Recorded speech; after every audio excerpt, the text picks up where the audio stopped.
I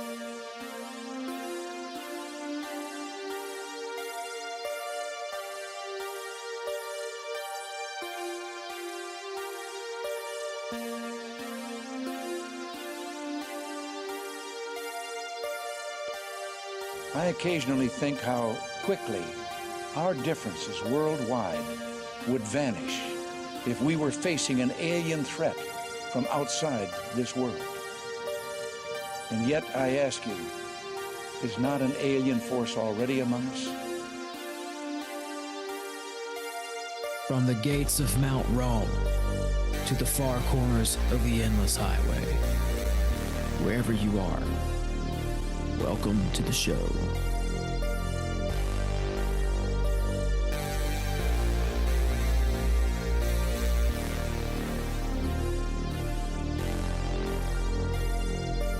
So you believe in some kind of Armageddon? Yeah, most definitely. We in the last times and days right now. The Illuminati's in effect.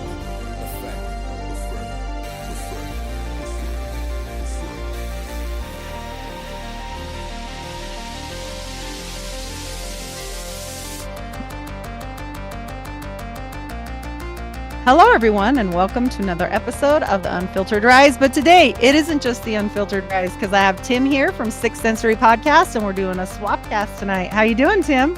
I'm doing good. I'm going to have fun with this because this is classic conspiracy that has come back to life. Because, of course, we tapped into this without knowing it again. Isn't it funny that we actually talk? Okay, we knew what each other were studying, but also JFK is going to be JFK, MLK, and RFK, which is going to be released soon on the whole, exposing all the whole thing. And I'm like, isn't it weird that we were already down this rabbit hole like at least 4 months ago? Yeah, kind of funny, huh? That's what I was going to say. The best part about this, or the best part about the last episode we did, was we had no idea that the JFK files were about to be released. So it's like, what are the chances? It was weird because I was just strictly doing research on RFK because there's Mormon involvement on RFK, which we'll get to a different day. But then I was like, well, JFK's in this so much, I'm going to look at it. And then it got weird, right? We're going to talk about getting weird. I was like, what? What is happening? I know. It's like, again, somehow we did a show where this with weird timing, and then like we seem to have all this information just kind of dropped in our laps. Yes. Not to be dramatic, but almost like it's by an unseen force. It's really, I mean, me and Tim are only 2 and not 9, but I'm telling you guys. Hey, can I say, like, I know you said you want to get to RFK, but at another time, but I found some interesting stuff with him. I'm just going to toss this in. Sirhan is the official shooter. That's the mainstream. Didn't happen. Yeah. Well, there's another guy there named Caesar who was an aerospace guy. He worked at Skunk Works. Guess what? Guess where he also worked? He worked for the Where? Mormon Church. Really? Now you know why I've been down the rabbit hole. Yes, Eugene Caesar. Yes. Okay. Well, that'll be a good show. Yep, I've got all kinds of stuff on. I think it's he's got another name that they call him by Eugene. Yes, Thomas Eugene Caesars. I don't know. Yeah, Thane Eugene Caesar. Okay. That's his name. And I've been really deep diving him because the Sirhan. You want to talk about the occult and getting weird? Holy crap! You guys hang on to your pants for the next one with me and Tim because it is something. Like, it is weird. I was like, what the hell is happening here? He disappeared for like 21 days and nobody knew where the hell this guy was. But the saddest part of that is when they do this release of information, he is alive, you guys. He's 80 something years old. He's alive in a prison. He spent his whole life in jail. And Thomas Noguchi's freaking autopsy said there's no possible way it happened from the front. Yeah. So and that guy, and I mean, I'm not going to say much more on it, so we could talk about it later. But that guy, Caesar, he was supposedly in the back, he had the means to be able to pull a shot like that off, and all this other stuff. But what got my attention was that aerospace connection. Oh yeah, because that's exactly. You were what we right kind of on with tapped that. into. Yeah, yeah. So, Yep, and you like were.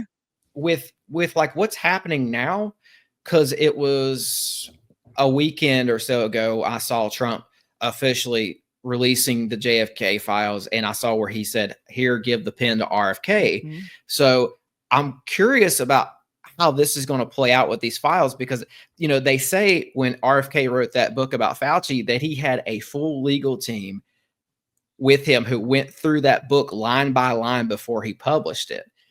Like they scoured it. So I'm wondering if he's going to go put like a similar team on these JFK files, because it's personal. I don't think he will, because what he said in the press release was they are going to be released in their entirety with nothing withheld. So I don't think that they're going to redact anything. And actually, they're supposed to take off all the redactions. And it's interesting because, I think it might possibly be the rollout for something that we'll get into here in a minute, because I think they might be getting ready to, bump Project Bluebeam. Okay. Because, that would make sense, because then we've got, the whole alien reveal type stuff, right? And so maybe they're amping it up for that. Yeah. It would make sense. Yeah, I've got a lot of stuff on this alien thing too. Funny enough that I don't even think I told you about this, but I've been working on a side project, and it's gotten me face to face with this UFO threat disclosure stuff. So we'll see if that comes up tonight. Yeah, I'm pretty sure it will, because we're going to talk about Puerovich. I can't remember how to say his name, but anyway. Yeah, he's a big part of that. And you might, if they're going to roll out a UFO thing, that's interesting, because right now it seems like they're trying to get people to trust this administration. Like Trump is really trying to get people to, it's almost like he's trying to renew people's trust in government. Like, and look, I'm not falling for it either. I've got eyes in the back of my head with this one, but it's almost like he's trying to speak to people who had a 2020 or post 2020 wake up moment. Like, well, sort of, because he did bump that mRNA cancer thing.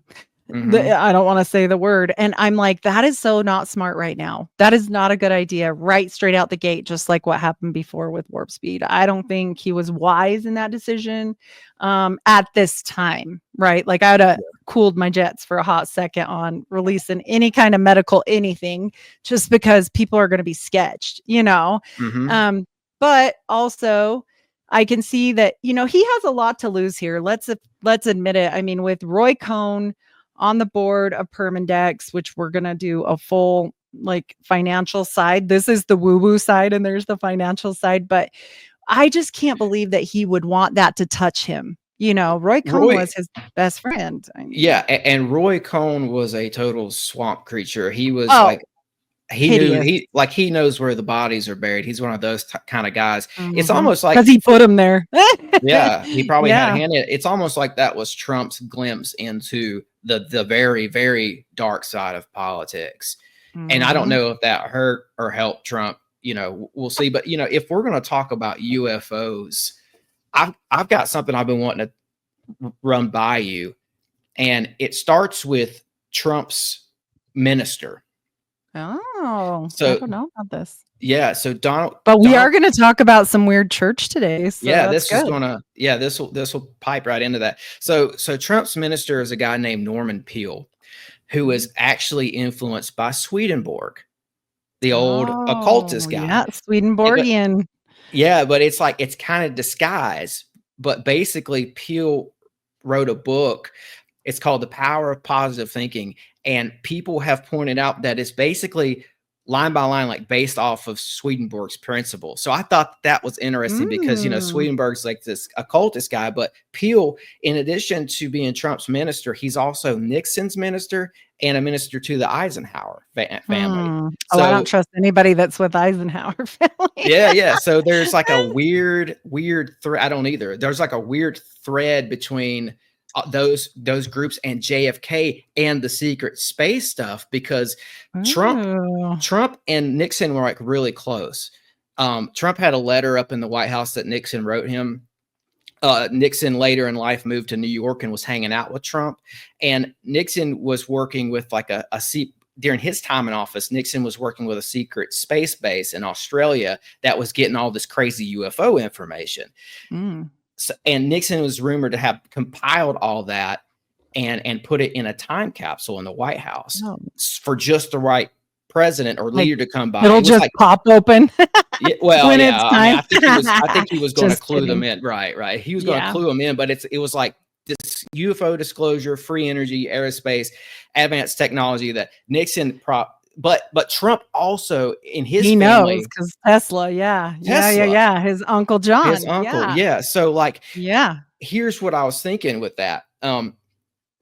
We know JFK was going to work with the Russians and expose like all the secret space stuff. He was going to put it out there so we could have this, more of a global approach to space. And there's a lot of UFO stuff involved in that. So what I'm thinking is like, what if Nixon was going to release what JFK was going to release, but JFK got killed. Then Nixon got axed because of Watergate. Like inherited it. Oh yeah. We're going to talk about Watergate too, because the Mormons are highly involved in Watergate. Highly involved. The Mormon Mafia is actually one of the runners. Well, basically they were the reason behind RFK's assassination. Like they were the ones that carried it out basically. And the other part is with Watergate, they're super highly involved and they actually ruined this guy's life. We'll talk about the next time when Watergate and Permindex will go together. But it just was kind of shocking that they did this to this guy and literally he had to move to Canada. And so I was just like, what the heck? I read his book and I was just like, whoa, this is wow. And Permindex was partly based out of Canada, right? Montreal. Yeah, well, they owned half of the stocks with the Bronfman family owned it half through Bloomfield is who was up in Canada that owned the half. So they're representatives. So was there like and we don't have to stay on this for long, but was there like a French Canadian kind of a influence there that maybe spread down to New Orleans? There's definitely some coups they tried to have the French president assassinated multiple times. And so I don't know what's going on with that whole situation. But he never got caught, so he never got, it was kind of funny because, they say that was who. So Permindex, just for people that aren't aware, and this is kind of a fun little, touch on it, is that people say, okay, what does that stand for? And they say it means Permanent Industrious Expo, right? Because that's what they say it means. But I've heard that it means Permanent Index of People to Kill. Yeah, like a hit list. Yeah, so I'm saying it's number 2. And it's interesting the people they've gone after, and it makes it really funny with Reagan's little comment where he's like, "You missed me." Remember when he said that? You missed me. Yeah. Right. Cool. And I mean, it's funny, like with or without Permindex, we still have this group of people who were sort of in cahoots behind closed scenes, kind of orchestrating a lot of these assassinations because, that RFK assassination was only 3 months from the MLK assassination. But of course, JFK kicked that all off. So it's JFK, JFK the same was, group of people. Maybe. It definitely was because different hits have different pieces and different players, but they definitely were worried about how pissed RFK was. He was all over the newspaper saying he was going to pull it apart and this and that. And I think that people were really nervous with him going to dig into this whole thing. So they got rid of everybody. And you know what? I don't think his wife's 100% innocent on not RFK's, but Jackie.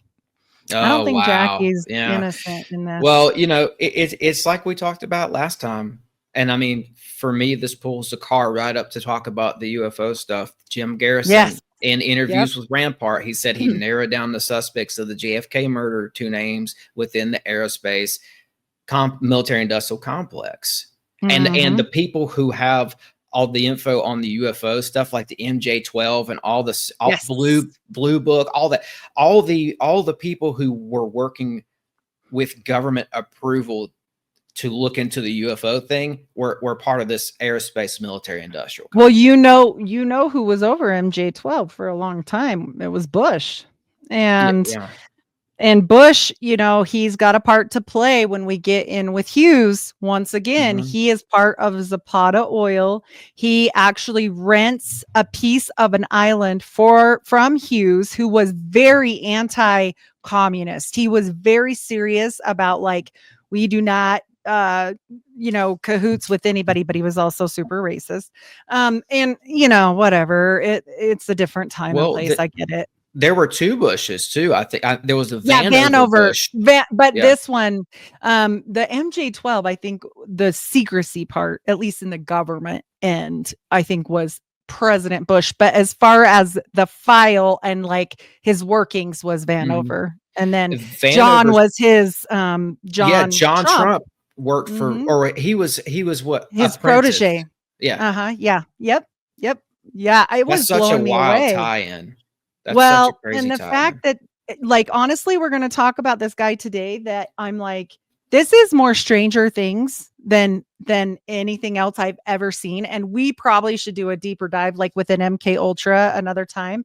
But this has been an interesting ride. So I'm going to share my screen and I'll show you why. Cause last time I wasn't quite ready when we talked about the 9, but I said, oh, we'll do it again. And then, I think this is going to get interesting too, if, with us putting this information out today, but also if people want to keep an eye on what's happening in the news, because, at that inauguration, you see Musk and Bezos basically in Trump's corner. Salute. Well, not now though. Did you hear Musk got thrown out of the White House? So, that didn't last very long, but they seem like you can't do the salute. I don't know what he was doing there. Is that why they threw him out?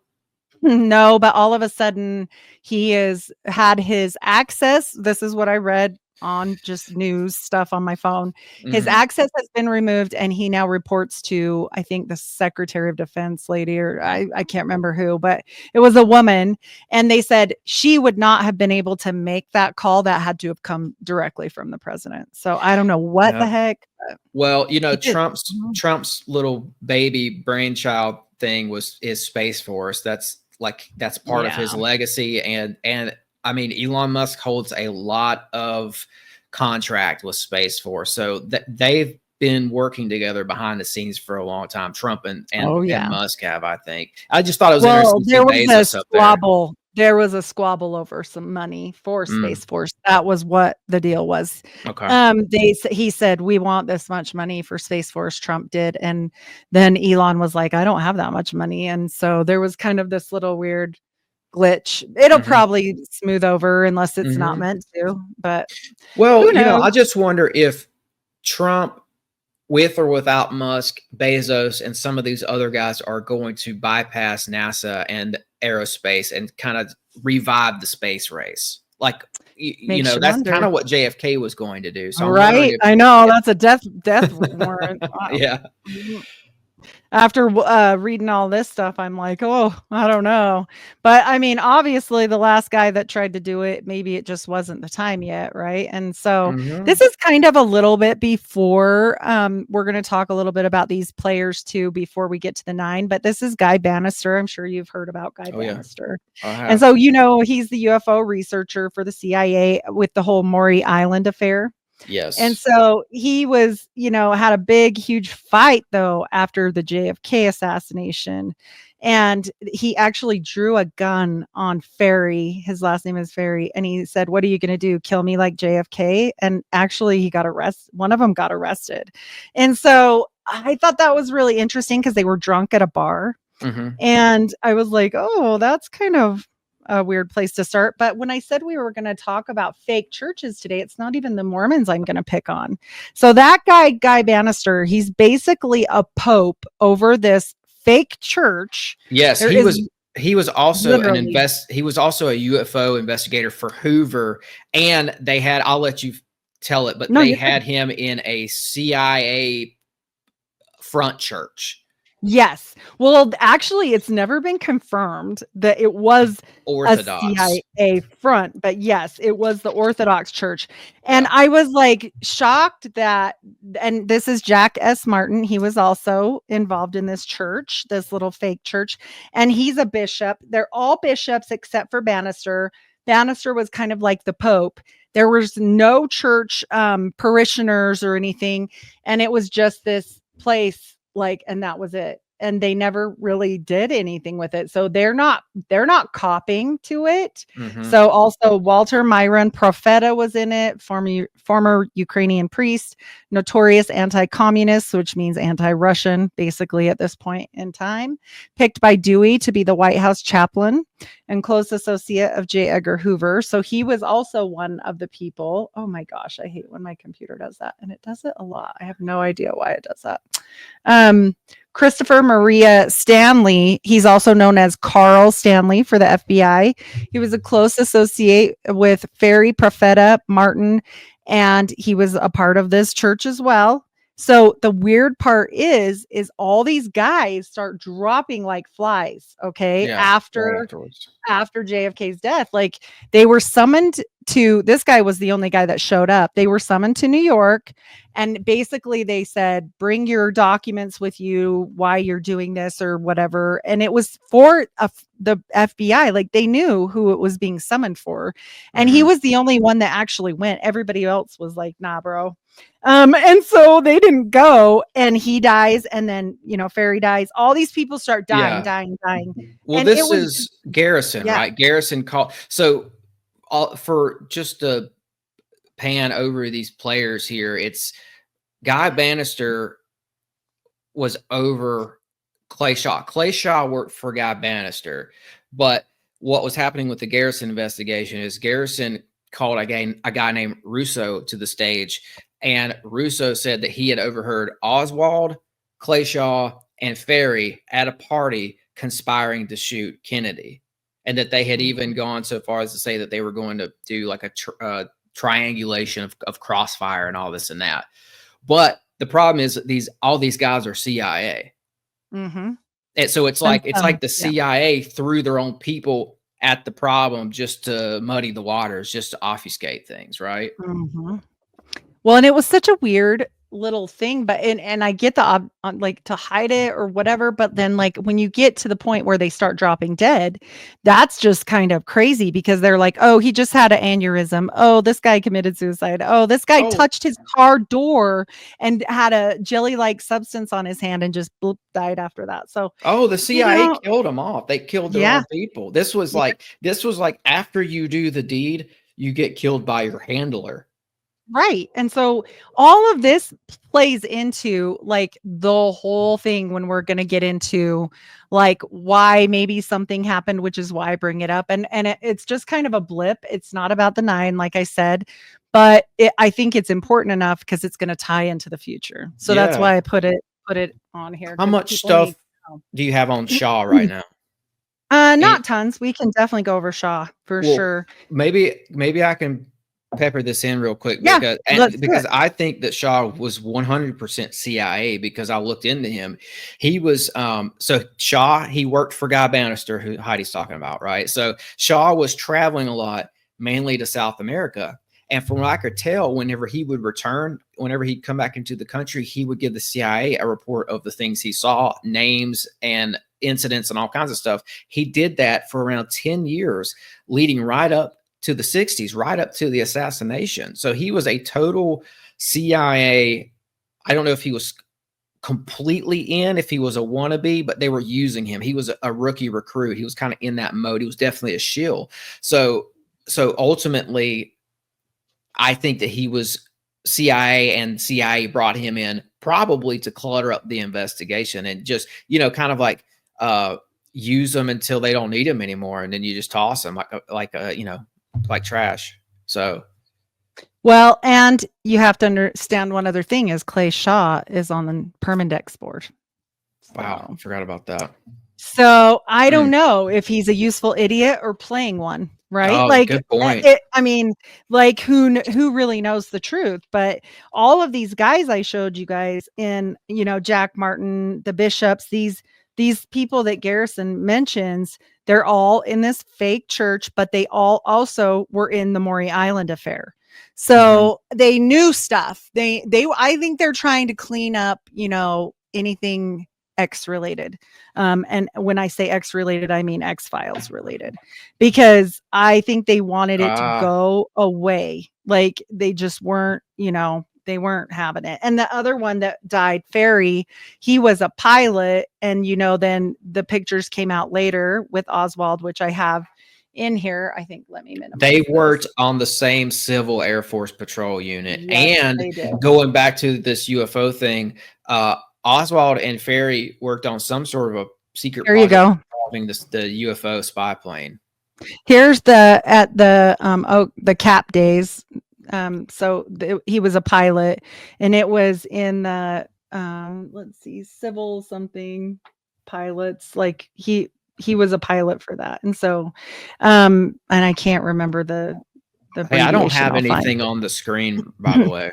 Uh-oh, really? Yeah, That's it's so just weird. white. Oh, that's weird. And I just realized you were showing stuff. Oh, in general. Okay. Yeah, it's just white on my end. Can you see it on your end?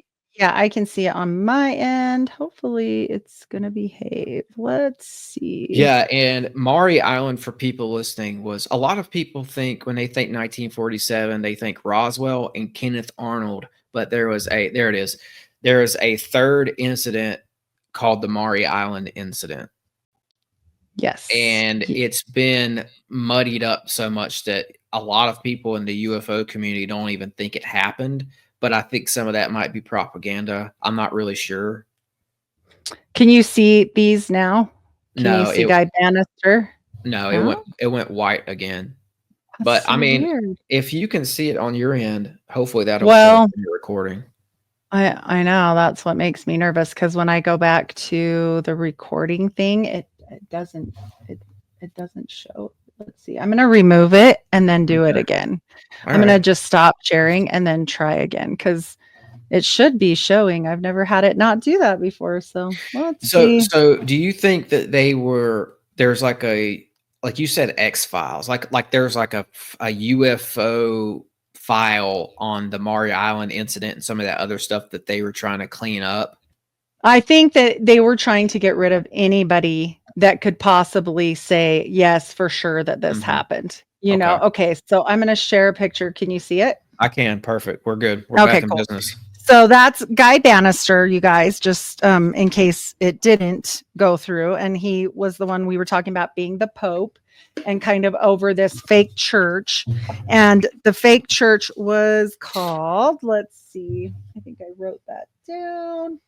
It was the AOCC, American Orthodox Catholic Church. There were bishops, but no priests, no congregation, appears in FBI files related to the assassination, no parishioners, etc. And so all of these guys were undercover. Jack S. Martin, he was undercover with it. And that this is Walter Myron Profeta, and he was the one that was picked by Dewey to be the White House chaplain. He was a close associate of J. Edgar Hoover. And then this is Christopher Maria Stanley. He's the one that did show up to kind of prove his case or whatever. And then they were like, you're dead 2 weeks later. And then so it's kind of sketchy. Like when you look at that whole situation and fake churches, like it just makes one know one thing, like churches are always an easy place to like integrate, because how easy is it to just pretend like you're part of yeah. And they would give, the CIA would give these ministers these big White House positions, and the church elders were all spooks working for the CIA. But they're on the back end. Yeah, there was totally all these political upgrades, you know, or handshakes and deals being made. And it's brilliant because at this time in the 60s, if you look like a priest and, you know, you're wearing that collar and everything, you could go anywhere you wanted. You could just walk right in. It was perfect for I'm sure. Yeah, for sure. So we're going to talk about the 9, and I actually don't want that slide very first, but we're going to talk about the people that were at this seance. And it's a very strange case. I was telling you about it the last time we met, and the players of it are it's even more odd. So I wanted to present a little more about what happened, because it's going to go right into the X-Files. And so when we say X-Files, the reason why is because of how they named them. So they named them SM-X-Files for security matter, and then /X. So that's how they like categorize these, and that's why the X-Files is called the X-Files. So, but it's kind of interesting and mind-blowing when you get to some of the connections to Lee Harvey Oswald, to JFK, to everything with this seance, and it gets strange. So in 1952, this seance is organized by Andrea Puharovich, and he was intended to channel the 9. And when they say the 9, they mean the 9 principal gods of the Aeneid. And this is supposed to be like they were the ones worshipped at Heliopolis. And so it's like Adam, Atum, Shu. He's okay. So Adam is the sun god. Shu is god of air. Tevna, goddess of moisture. We've got, let's see, Ciel's god of earth, Nut, goddess of sky, Osiris, member of the Oneid, Isis, member of the Oneid, Seth, member of the Oneid, and Nephthys, maybe, Nephthys. I'm not sure how to say that, but and is also that one of some sort of a panel of gods that these people were. So yeah, they're ancient Egyptian type gods, and they're there to channel this 9. Well, if this just happened and we just heard about it later and it was no big deal, like these people weren't influential or played into anything else, it wouldn't even matter. But these players are so wild that you, like, when you hear this, you'll understand why it makes such a big difference. So this lady is Ruth Payne Young. And Ruth Payne Young, her father is employed by the CIA. Her sister is a psychiatrist for the CIA. She is a Russian student. She so basically studying Russian speech. And hold on one second. They are very high society, very connected people, the Paynes. I'm glad you brought this up, because I was looking into them as well. It's funny because I couldn't find a whole lot on the 9. It's almost like it's been scrubbed from the internet. So I'm glad that you found some stuff on it. I mean, and you know what's crazy? I didn't know when you said seance of the 9 originally, I thought that this was like 9 people that were getting together. Now I realize 9 is the number of the pantheon of gods or entities or whatever. They're the people that are trying to, you're muted right now.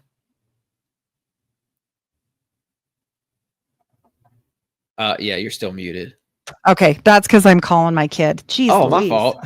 You're good. I'm sorry. I'm like, answer the door, because her little friend is over here and they're going to get mad at us. I'm like, damn. Okay, so I'm going to start again on this part. Ruth Payne Young, her father was employed by the CIA. Sister was a psychiatrist in the CIA. Like I said, she wants to learn Russian. That's her whole big claim to fame over what's going to happen and go down here, right? And it's funny because she's a Quaker and she's just like, oh, I'm just this nice little housewife, whatever. And so she's there. Okay, her son was not there, but he's integral in all of this here coming soon. Her husband was there, Arthur Young. He is the inventor of the Bell helicopter. So obviously he's got a whole bunch of clearances. I mean, why he's at this weirdo seance, I don't know. But, you know, he has a lot of Nazi connections too, which we could probably get to later. Oh yeah. I think there's a couple pictures that you'll be definitely interested in, but he left supposedly Bell helicopter, retired from all military stuff, and gets really involved in the studies of anything esoteric. So that doesn't surprise me that he gets involved with the Nazi stuff, because he just all of a sudden one day is like, I'm cool, I don't need to do that anymore. Like, meh, you know. But we have to also talk about who his family is, because also his mom was there and she is critical. So his mom is this is an older picture of her, but her name is Ruth Payne also. So Ruth Payne Forbes Young. So they almost have exactly the same name, except she was a Forbes. And not only was she a Forbes, she also is the granddaughter of Ralph Waldo Emerson. She was super influential. She's old money. Her dad died on the Titanic, left her a ton of money. And she just has had this like life of pretty much luxury since. Not saying I'd want my dad to die over it, but they're related to the Carries too, right? Like John Kerry. I think they're related on the Carries on both sides, actually. And and I think that'll come up with her son. And so, why is that here? I love when it's all out of order. Anyway, and then so those are the main people that I have pictures of from that. So I'm going to go back to Ruth for just a minute, just so we don't lose our place.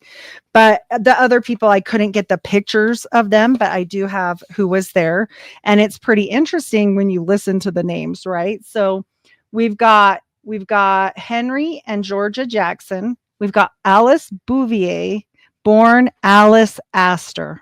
Yeah. Marcella DuPont. Yes, that DuPont, like the DuPonts. Carl Betts, Vonnie Beck, and Puharovich. And there is 9 of them, just like there is the 9 that they're contacting. Oh, okay. And so it's interesting. They get together, and let me show you who Puharovich is. His name is really hard to say, but this is not him, but that looks like him back in the day. Maybe I didn't put his clean cut picture in here, but he has a clean cut picture, but this is him in his dirty 70s look. And this guy is super into the sacred mushroom.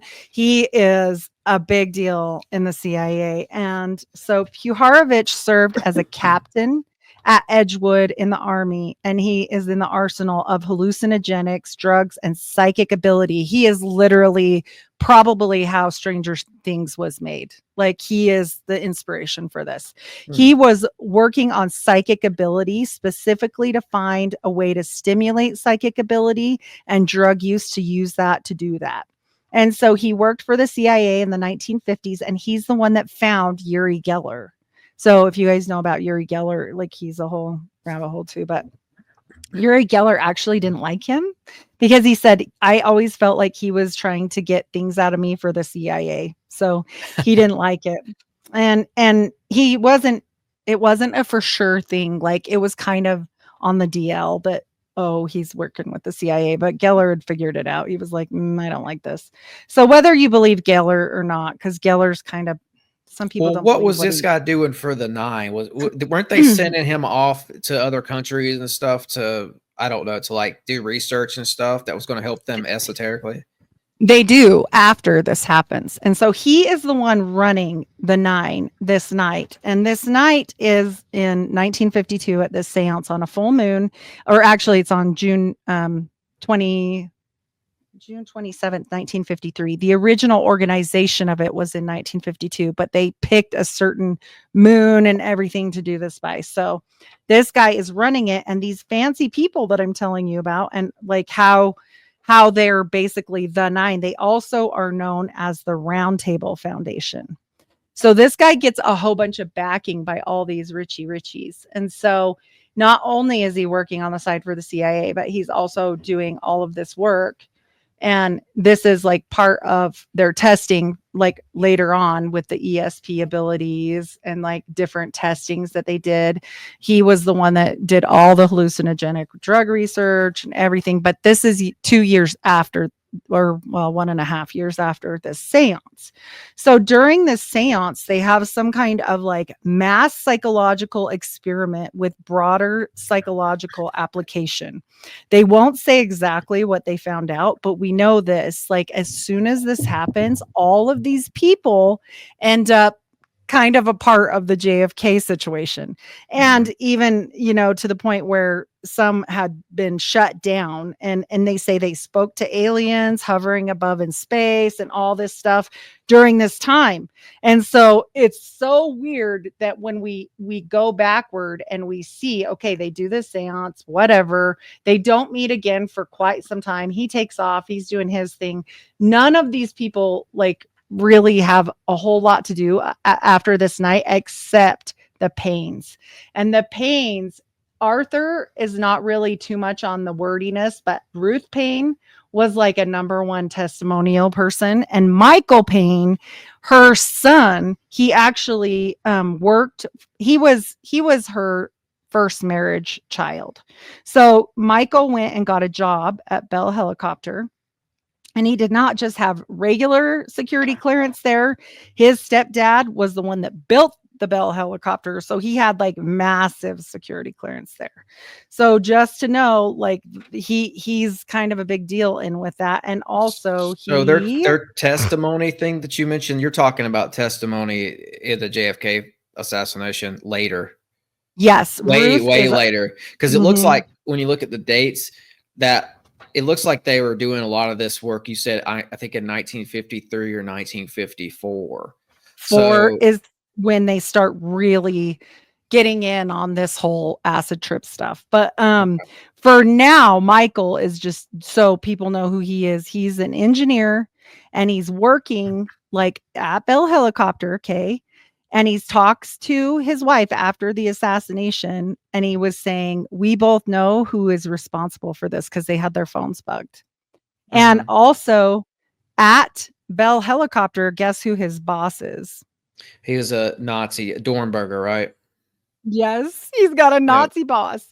And so it's odd. And then you have to also remember the Oswalds. Okay, so Ruth Payne is the one that is where they're staying at her house. She's the one that has the garage.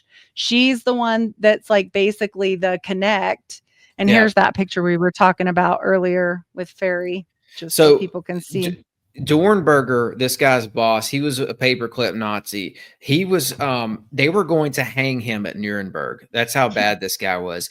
Von Braun intervened, said, I need him here with me. So they brought him over to America they were hesitant about it because he was such a murderous Nazi, but they brought him anyway. He ends up at this Bell Aerospace, and working beneath him is, as a protege, is this Michael Payne, who's married to Ruth. So Oswald is in and out of this Payne house, right? And it's supposedly it's where he stored the gun that he used to shoot JFK. And he's I'll show this picture before I scoot along. And his wife is literally staying with Ruth. So this picture is Marina and Ruth, and she's letting her live at her house just for no reason. And they act like they're super poor and everything. And this is a really weird thing too. They just act like they're normal, not super poor, but just a normal family. Yeah, but you laid out who they're related to. Yeah. Well, they had millions in the bank, millions of dollars in the bank. And so you also have to know about Marina. Marina is a little bit of a part of this whole you know how that Marina Oswald ended up staying with them. It was set up by another Nazi over dinner. There was another Nazi. I'd have to go back and find the name. It was probably set up through Dornberger, but there was another paperclip Nazi who said to the Paynes, you guys need to go out to dinner with the Oswalds. After that, there was some deal worked out where the Paynes said, you can stay with us. And Oswald went to New Orleans, I think, during this time. But yeah, it was Nazis that set this whole thing up, right? So I think it was the paperclip Nazis. She is, Marina's dad is a Russian army intel officer. Yeah. And so, that goes along with it. Then at a dinner, they introduce Lee and Marina to George de Mohrenfeld, and he's a big critical part of all of this. So do you know about George de Mohrenfeld? He was actually...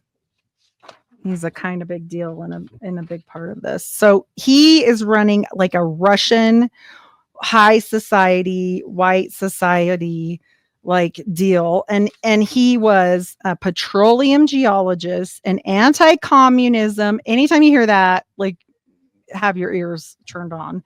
Political refugee. He ran a white affluent Russian group, and he was that's what his outside was supposed to look like, but actually he was a KGB first chief. And everybody says that he was the handler of Oswald. And they met at a dinner party. They were introduced to Marina and Lee. And so it's kind of strange that he just gets brought into it, even though he's KGB, right? Wait, so your research shows that this KGB guy set up that dinner? That the Paynes set it up to meet him, to introduce him to okay. all of, but it could have been opposite. Maybe they just met at dinner. Well, I think with Oswald too, here we are talking about a double agent. So I don't know that Oswald was working directly for the Nazis. I just think later he ended up being manipulated by them, especially the aerospace Nazis. Yeah. Well, and I think that you're right. I think that he thought that he was going to have a certain kind of, he may have been Russian. He totally may have been Russian intelligence for a little while, for sure. For a little while, but he may have just been a double agent, which, he worked at William Riley Coffee, and William Riley Coffee is still in existence to this day in New Orleans, like you mentioned. And then he quits and he says, I'm going to go work for NASA. Okay. This is why I think that it has more to do with being a double agent and a shield, like a whole shield setup. Because do you know that everybody at the William Riley Coffee Company, not just Lee Harvey Oswald, that he never got the job because of everything that happened, but all of those people that worked there went to work for NASA. They're coffee people. They make coffee. What? Mm-hmm. Like, they all went to work at NASA. So that tells me it was a CIA front operation. Yes. Like, there's no way, just like the church, which is why I put that first, because I'm like, okay, if we're going to talk about people that they just got lucky and became like a scientist? No. That's weird. This is how they do things. Like, even in the RFK assassination, when you look at all the people who were in the room with him when he was shot, there were guys there who were engineers at aerospace companies, but in their off time, they were volunteer cops, and they went and got their little permit or whatever to be a volunteer cop, so that the CIA could set them in the room for that assassination. You know what? They weren't police. They were something else. They were like aerospace hitmen, but that's just how they do. They do these front churches and front coffee shops and all this stuff. Mm-hmm. They do like little fake, we're going to get into that when we hit the Mormons. There is a front company on that one, just like Paramindex is a front company. And so we're going to get into all that too, but you're right. They do this kind of stuff, but I almost forgot this lady, and she is extremely important in this whole story. So guess who this is? She is Ruth Payne, the mother. Okay. Not the other one. This is her best friend. And guess who her best friend is? Let me tell you all about her best friend, because her best friend is Alan Dulis's girlfriend, longtime mistress. And her name, is, I have it written down here. And it cracked me up because I was like, what on earth? Mary Bancroft. And it's been Alan Dulis's mistress forever. And it's Ruth Payne, the mom, not the wife, because it's confusing because they both have the same damn name. Anyway. The elder Ruth, it is her best friend. And so what is going on that all of these people think about poor Lee Harvey Oswald? Okay. First of all, no wonder he said, I'm the patsy. Like, everybody in his world at that point, everybody he was around were either part of the CIA or part of the 9 or part of some experiment or something. Right. And so you have to be talking about like people that literally hate JFK, because Alan Dulles had been fired by now. Okay. So if for people that don't know, in the Bay of Pigs, after it was over, JFK kind of swallowed that hard, but then he fired Alan Dulles and he made the CIA. Dulles would later, he would help older Ruth in court hearings, he would change the subject and stuff for her so that they wouldn't get into certain topics because of this tie that you just laid out. His mistress is the best friend. So you're right. Like this Payne household, and it blows my mind that this is not a aspect that has been studied much by any JFK. Some have looked into it, but like the majority of JFK researchers that I've heard, they don't really go into this Payne household. But like when you look into it and you study it like it's a glass house, and you look at everybody involved, they are very much, like you said, intertwined with CIA. But like, again, this guy, Payne, Mr. Payne, his boss is Dornberger, who is, this is key. Like, I can't say how significant this is. Like, that last show we did together, I put up an Instagram reel. There's a picture I showed in the reel of the paperclip Nazis. Dornberger is standing right next to von Braun. They were best friends. I have a picture. And I think I hope I put it in here. I have a picture of them too, all together. It's crazy how connected this family is to former Michael Nazis. Payne. Michael Payne's boss right here. And there's the Dornberger shown here with Himmler. Yeah, with Himmler. They're like right there. Yeah. So in 41 or 42, Dornberger was giving speeches in Nazi Germany about space travel. So he was a very I don't want to call him a brilliant scientist because he was a Nazi, but you see what I'm saying. He was on top of his science stuff, and he was completing rockets so fast.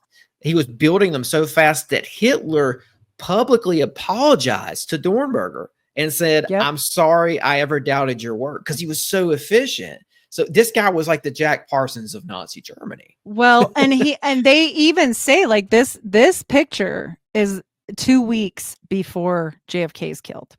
And you have to understand the war to understand how much Nazi Germany hated the Russians. Okay. Absolutely. The Russians are the reason why World War II ended, not America. I'm sorry. And a lot of people don't know that, a lot of the Russians kind of get screwed. What happens is we know that the Nazis hated Jews, but that overshadows the fact that they really hated Russians as well. Well, because they made them lose the war. And they killed more Russians than Jews. And I hate exactly. To say that. Exactly. They did. And I know it's a number. Really it's history. Conspiratorial or whatever, but it's not. It's history. There's a difference when we speak about conspiracies and what our thoughts are versus facts. And so far tonight, we've just given stone cold facts with photos because we haven't said what we think at all yet. So, and I obviously have my thoughts on it. I'm sure you do too.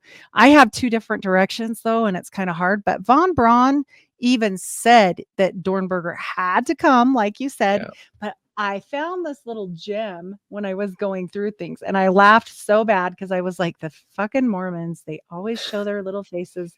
So also, just so you guys know, Werner von Braun was in a Mormon theological film, which no other people were in except for Mormons. No other people.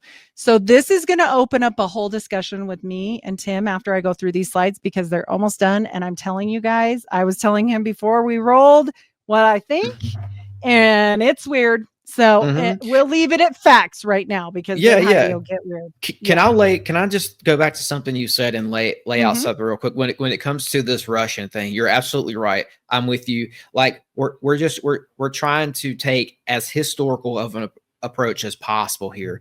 And what's happening in the background here is that thousands of Nazi scientists like Dornberger were brought over and they were given positions within our space program, within NASA and other various aerospace programs. It was a silent invasion. You can kind of prove that, but it goes back to von Braun and Dornberger. These two are major players. Just the fact that Dornberger is connected to the Payne is super significant. But they helped Dornberger and von Braun early on, before the war was even over. They were talking to the Americans, working out deals because they saw which way the war was going, right? They had to figure out where they wanted to be. Yes. 100%. So I've always thought that was super wild because von Braun as early as 1944 was secretly talking to the Americans. He was going through General Electric to do that, which I always thought was an interesting connection. But right there beside him, you know, the British did an interview where they bugged Dornberger, and they got Dornberger to say on record that yes, von Braun was talking to the Americans, working out a plea deal, working out a deal for him to come work for them after the war. As he's an active Nazi, and we were giving him a deal. So that's what they did with these guys. I just want to lay that out. And they did not like Russians. Peter Levenda is where a lot of this information comes from. Not all of it. Okay. They're the dark journalist, Peter Levenda. There's a couple other books I went through. But those two people that the books, I'm okay with saying they're books, but those two people that have put it in a lot of their work, like I like to say, like that came from them. And then of course, CIA FOIA docs, which the 9 was in as well. But we have to give credit where credit is due. And Levenda has laid all of this out. And you know, that book is hard to find now. It's called Sinister Forces. It's all about the 9, and you can't hardly find it. And if you do, it's $100. Yeah. Shout out dark journalist. Shout out Peter Levenda. And Peter Levenda, I've heard him tell a story before.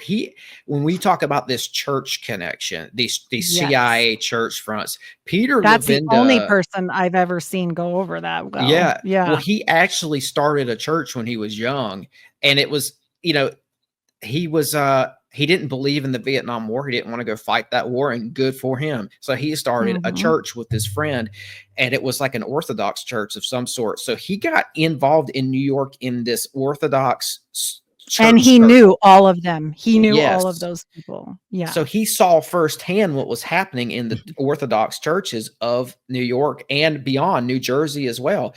They were, we've already talked about this, right? But the CIA were promising these guys like prominent political positions. So I just shout out to him, right? Because he saw it firsthand and brought this knowledge forth.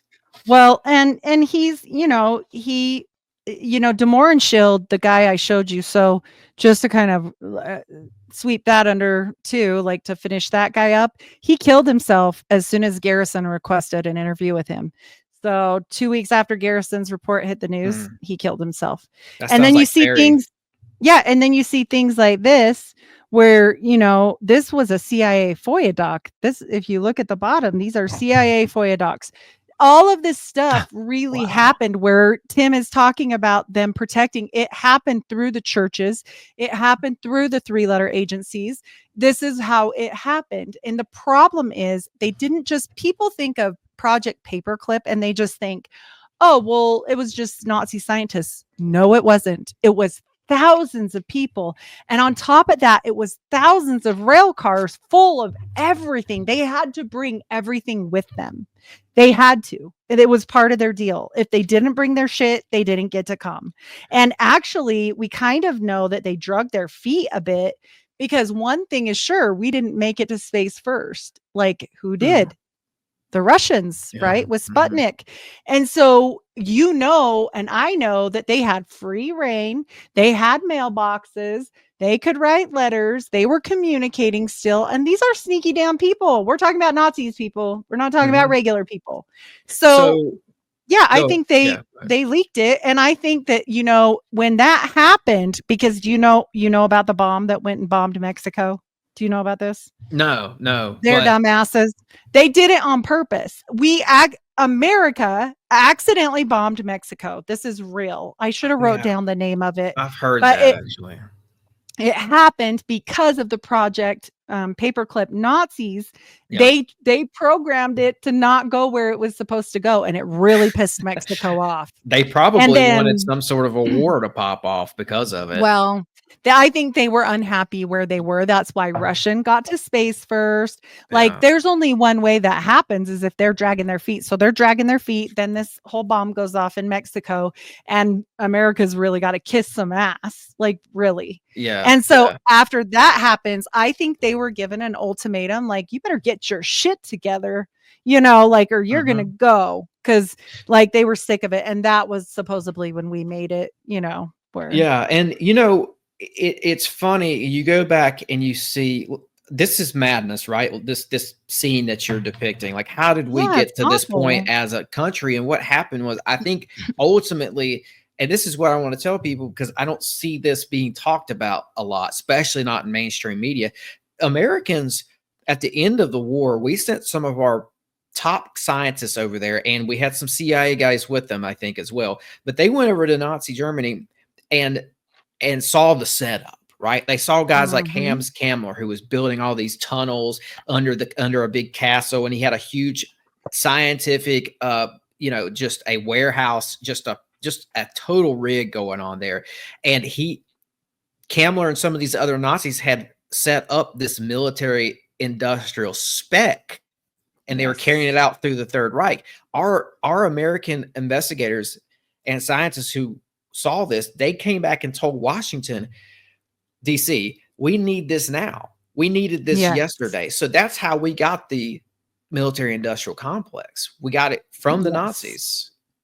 Well, and let's not forget, we've got Ruth Payne, who, by the way, I watched her biography and a whole bunch of stuff on her. She is such a freaking weirdo. Like, I'm telling you guys, if I had to believe her and her idea of things, there'd be no way. Because look at this woman's face. Just take a good freaking look, people. This is the crustiest lady I've ever seen. She's got the resting bitch face for sure. Would you go pack up your baby? And Marina later, she came out, because remember one thing, they only interviewed Marina through her because nobody else spoke Russian. I don't know why they couldn't go find another CIA agent that spoke Russian and talk directly to Marina. But eventually the FBI gets a hold of her. And you know what they say?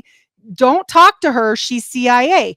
So they yank her out of there. And after this all pops off, she's never seen again by Ruth Payne. And they ask her about it, and she kind of trips over herself. It's really funny because she's old, but she's sharp as a tack though. Don't even play. She still says the same shit at perfect order, everything. But you know what? People say stuff to her about her. And I'm like, here's the thing. Everybody else got whacked. Like, wouldn't you just recite the same damn thing too if everybody else is getting whacked? Like, they can't even open their car door. They're having heart attacks. And two, that connection with Dulles is major. Like, he was a major player. He was a CIA. He'd been in the OSS. He was an OG. He was CIA OG. Him and his brother were the ones that made the CIA. So when Kennedy fired him, and actually what Kennedy did, I wanted to bring this up. Kennedy said he was going to splinter it into like 1,000 pieces. But right, also people say, he might have said that. He might not have. But guess what he did do? He went and sought action for the CIA memorandums 55, 56, and 57, eliminating the CIA's power to wage war. Then he fired Allen Dulles. That's a statement, whether he said the splintering or not. Right. And the Dulles brothers were over a bank that financed the Nazis. So yeah, when Kennedy fired Allen Dulles, the head of the CIA, who was in bed with all these, sketchy people, and the Nazi those are party, fighting words. Those are fight words. That was Kennedy making a new and probably forever enemy. And Dulles wanted back in the CIA, so it was war. It was on. He was running the CIA from a different place. Do you know he still went to, they had like a country club for the CIA, and he still showed up there, and he didn't give a shit. Yeah. And he was still running stuff from his house. People were saying like he's still running things, and they were trying to clean house, but they couldn't do it fast enough. These guys were absolute gangsters. They were executing leaders in Vietnam, trying to start that war. In fact, a few weeks before Kennedy died, they killed two of these brothers who were major leaders in Vietnam. JFK was appalled by the whole thing because he didn't want any of this stuff to escalate. He did not want a Vietnam war. I think, honestly, we wouldn't have had one. 77 people. When he asked for the head count of how many people we had lost at that time, what you're talking about, there was only 77 lives lost. And he said that was too many. Could you imagine what he would have thought later? Because another reason why they killed him, so they could have their war in Vietnam, I think. Well, the money all these companies were going to get into with Permindex. Like, people say, well, okay, then it was probably these people, but hold on, the why is still matters, because The why is, why do they care? And it's always about money, It's about especially with money. Roy Cohn, It's especially with Roy yeah, Cohn. and with the CIA and this Vietnam thing, like they knocked out MLK, who spoke out about the Vietnam as well. But like beyond that, I think some of this had to do with the opium trade, because Oh, when it did. that Vietnam War opened up channels for them to get opium all They over the were world. packing the bodies full of heroin and sending And them like home. even in modern times, it's like people are like, why is there this constant connection with the CIA and drug trafficking? It's because they've just been doing this for a long time. I don't know if you ever saw that movie American Gangster, but I love that movie. It's one of my top 10 movies. They show in that movie, and I think this is accurate, they show how the coffins are coming over with our dead soldiers, and they're lining full of heroin. Yes. Yeah, they've got heroin stashed in the coffins. This stuff was really happening. I know one thing, and he's And dead the now, Dulles brothers I were will say it. My uncle was a pilot and in the Air Force, and I know that happened. I don't know who, where, what, why, but I know that part happened. I got a mental picture of you say this was your uncle? Yeah, my uncle. What's that Tom Cruise movie where he's a pilot and he's running drugs? That's what I thought about with the aviators on and all that. Yeah. My family was they were so crazy. I mean, but also I want to say two more things about this seance, people, before I minimize and we talk shop about some real shit that popped off from this. Is Michael Payne also had connections to the United Fruit Company. Now, I don't know if you've ever done I know everything about that. I have. United Fruit ties to the Mormons 110%. Okay. And so it is the key, like to the Mormons part of this. Because remember how the one guy talked about selling your soul for the people that have Coca-Cola? Do you remember this talk? No. He made a poem about it. And this guy was talking about how they sold out for Coca-Cola bosses, and that used to be the Mormons. And so and there's more than that. There's lots of things that tie them to it. But also we have to mention one more thing about little Miss Ruth before I minimize this down. She's the one that got Lee Harvey Oswald the job at the Texas School Depository. But do you know who that was owned by chance? Bird. It was owned by Bird, his who cousin. owned an aerospace company. Yeah. It was aerospace. Cousin. Yeah. Bird, like Antarctica Bird, his cousin. It. And I was like, what on, like, okay. Heidi, that's what I was talking about last episode when I said there's a huge aerospace presence here. It's everywhere you look. Yes. And I knew that it went in. I had to organize my brain on it because I was like, how do I bring this up with the Permindex? But I realized I couldn't. So that's why we're doing another one, because I was like, you know what, it's just going to be too hard. But also, you're not wrong. Now, I didn't know about the aerospace airship club, the gentleman club there. And I didn't know about the 1001 club. Do you know about this shit?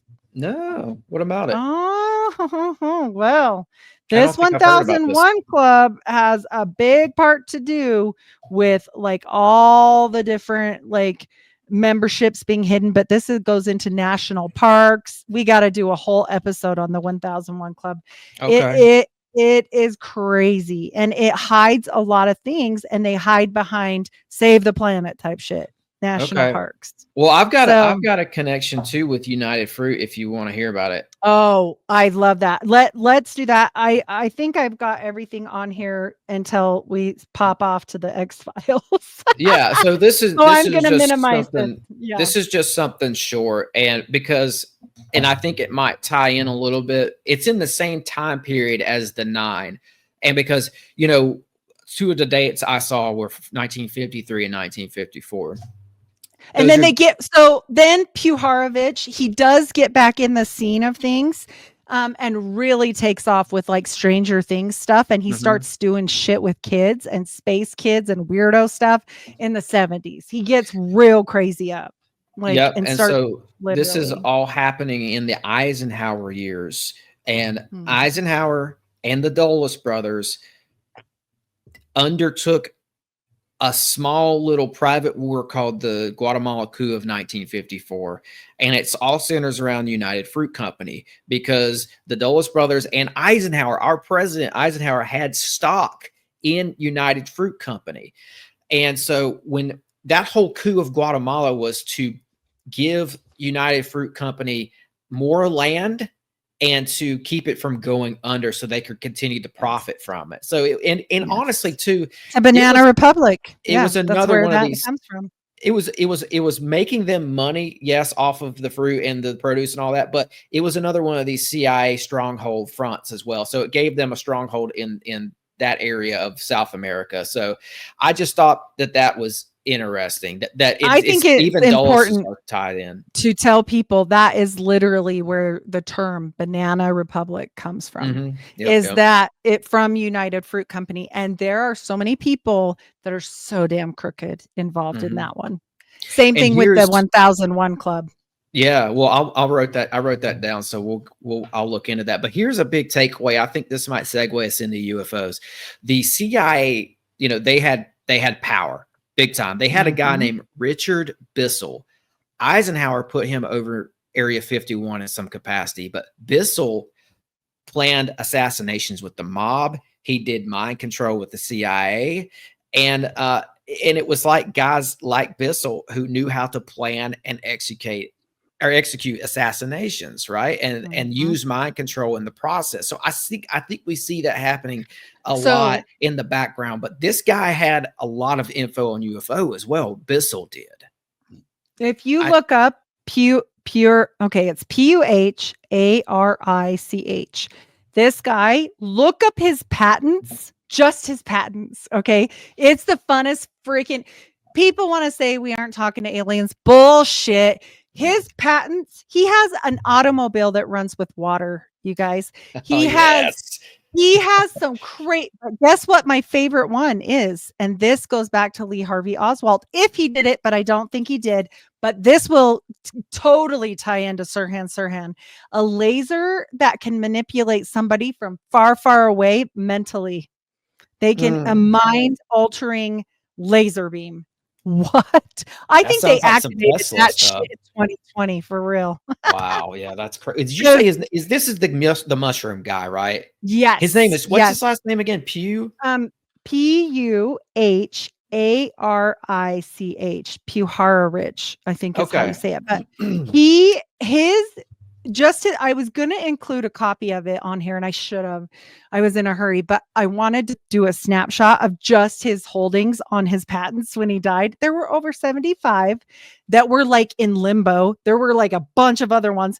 And I was like reading them, and I'm like, okay, listen, we went and got the microwave out of freaking nowhere right after Roswell. We went and got, oh yeah. It's always that, right? Like we go from, it's like the Nazis. It's what you said about the castle thing. Like they did this weirdo stuff, and then all of a sudden they have jets and stuff. Like what, like it's just like L. Ron Hubbard and Parsons out, and they knocked his little ass off too. And I don't think he blew himself up. Sorry. Well, that's where they were. That's where they were working on the bell. The Nazi bell was in some of those tunnels down there that Hams Kamler was working on. But yeah, a lot of this technology just strangely emerges in 1947. I've said it before. I'll say it again. If you look in the research of Linda Moulton Howe, she went and did extensive research into Bell Labs, and she found that the fiber optics and circuitry technology emerges in labs with these military back channels overnight, right after Roswell. It's like they literally were dragging stuff in from the desert, whatever happened out there, and they were testing it, and they were coming up with all this. They were finding new technologies out of this material. That's her thesis. That's her tie-in. But either way, the point is like whether aliens or not, something in 47 happened that opened up a doorway for us to step into a more highly technical world. I definitely 110% agree. And I think that there's been multiple things over the multiple years, like this seance, right? Obviously, I think, okay, this is what Steiner says. And this is what I was telling you about the eighth dimension. The eighth dimension is kind of like like an outer world. I'm not a Steiner person. Like, I don't know all the things about Steiner. I just did a gloss over, so don't come at me, guys. Well, I can But, break it down. I know what it is. Yeah. Okay. So you get what I'm saying, like, as far as what he's talking about. When I read that, Tim, I went, this is Mormonism, because that is outer darkness. Outer darkness is the disconnect, and you're just all alone without any God or anybody or anything, all alone. And then there's a top heaven, a middle heaven, a lower heaven. When I read it, I was like, oh my gosh, I think Joseph Smith must have read this. Yeah. But I mean, it's probably not the same, but like, it must be something with Kabbalah is my guess. But I'm just saying, well, there's a common like, thread between Christianity, the Bible, the Divine Council of Deuteronomy 32 or whatever it is, and some of the stuff you find in, I think, Mormonism, and then also in what Steiner was talking about. He's coming from it from a sort of like an occultist angle, but yeah, he had this idea of the eighth sphere. Within that, he found that there was like a web of entities that were kind of like intervening in earth matters. And there was one in particular called the Ahriman, I think, the Ahriman. And he said the Ahriman was working towards, it's what we just talked about with this technology breaking into our timeline. Essentially, this Ahriman figure that Steiner talked about was going to feed us little pieces of information so our technology would advance. And so that the Ahriman could eventually come through that technology and interact with us and like kind of control us. So the idea that Steiner was actually predictively making, because remember, Steiner died in 1923. He had no idea what was coming with the internet and stuff like that, but he was describing that. He's describing that humanity is going to be given something like the internet and something like AI, so this being can manifest through that. Well, and I'm telling you guys, I really believe, like, and this is why I always tell people, because people are like, oh, you might think he just lied, Joseph Smith, or you might think he just did wacky mushrooms. No, I think what happened was the same thing, what you're saying. And I think that it's like fallen Nephilim spirits a lot of times, because the one thing I do know when they're talking about, like, in Kabbalah or whatever, is the lowest level. Okay, the lowest level beings you can contact first. And he talks a lot about Jupiter. You've got to read it sometime when you get really bored. Like, try and look at some of the crazy stuff he says at the first, and you'll be like, he talked to the same thing. And then we get little quotes. And this is why I was telling you, I think there was a switch, right after the church reorganized and everything. We have this guy named Heber C. Kimball, and he's an early leader in the church. Okay. And in 1858, he says this quote, "The masonry of today is received from apostasy, but we have the true masonry because we hold the keys." Now, they're always talking about these keys, okay? The priesthood keys. And everybody always asks me, like, even when I was a Mormon, what are the priesthood keys? And they kind of give you this wishy-washy answer, like, oh, well, it's just like your right to give blessings to your family and stuff. No, this goes back to Solomon's temple. We get really ancient with this shit. But here's the thing. I truly believe that at some point, the Mormon church, and I kind of know who did it. I think it was under George A. Smith, because he ended up on Time magazine, and he was like a Harvard graduate and a Rotarian and like all these fancy things that he shouldn't be, because Mormons aren't really supposed to, back then, this is old, they're not supposed to be all chummy with like Catholics or anything else. So why would he be part of the Rotary Club? Why would they be part of Skull and Bones? Why would they be doing all these things? And this is early on in the church history. Like, I think he was 19. He's during the war with the Nazis. So like, there was a change in between. There was 2 presidents. So I'm just saying, like, first of all, the Mormon church 100% sent aid to Germany, not to to Germany, Nazi Germany. They sent them aid. So when you look at that, that would be like an act of war for anyone else. Okay. But they got away with it, right? They get away with it. They're constantly talking about the keys. They're constantly making little slide of hand things, like they just opened their temple down the street from the Vatican. That has never been done before, and always the Vatican has been like, go F your mother, we're not giving you any land. Like, no, you're not doing it. But they did it, and That's it's been crazy. it's been over 5 years now, and they just kind of kept it quiet. And there's this You know picture. that's like a New Jerusalem type Oh, concept I know. where you have so you have Jerusalem, which is a religious center. Obviously, there's 3 main religions represented there, but now you're seeing this little mock Jerusalem sprung up in the Vatican, where now they're letting like Mormonism in. They're going to have like a place where people from different religions can come and like worship. Isn't that strange in some No, ways? it isn't. You want to know why? Do you want to know my opinion? Sure. I think that we have to have one thing that unites everyone. I want to show you this picture. Can you see it? Old guy? Yeah, I see him. Okay. Well, this is the prophet of the church, the prophet, seer, and revelator. When they opened the temple in Italy down the street from the Vatican. But do you see what he's holding? Yeah, it's a key. Holding the key, and it's Peter's key to the church. And look at how he's holding it. Do you know about Masonic grips?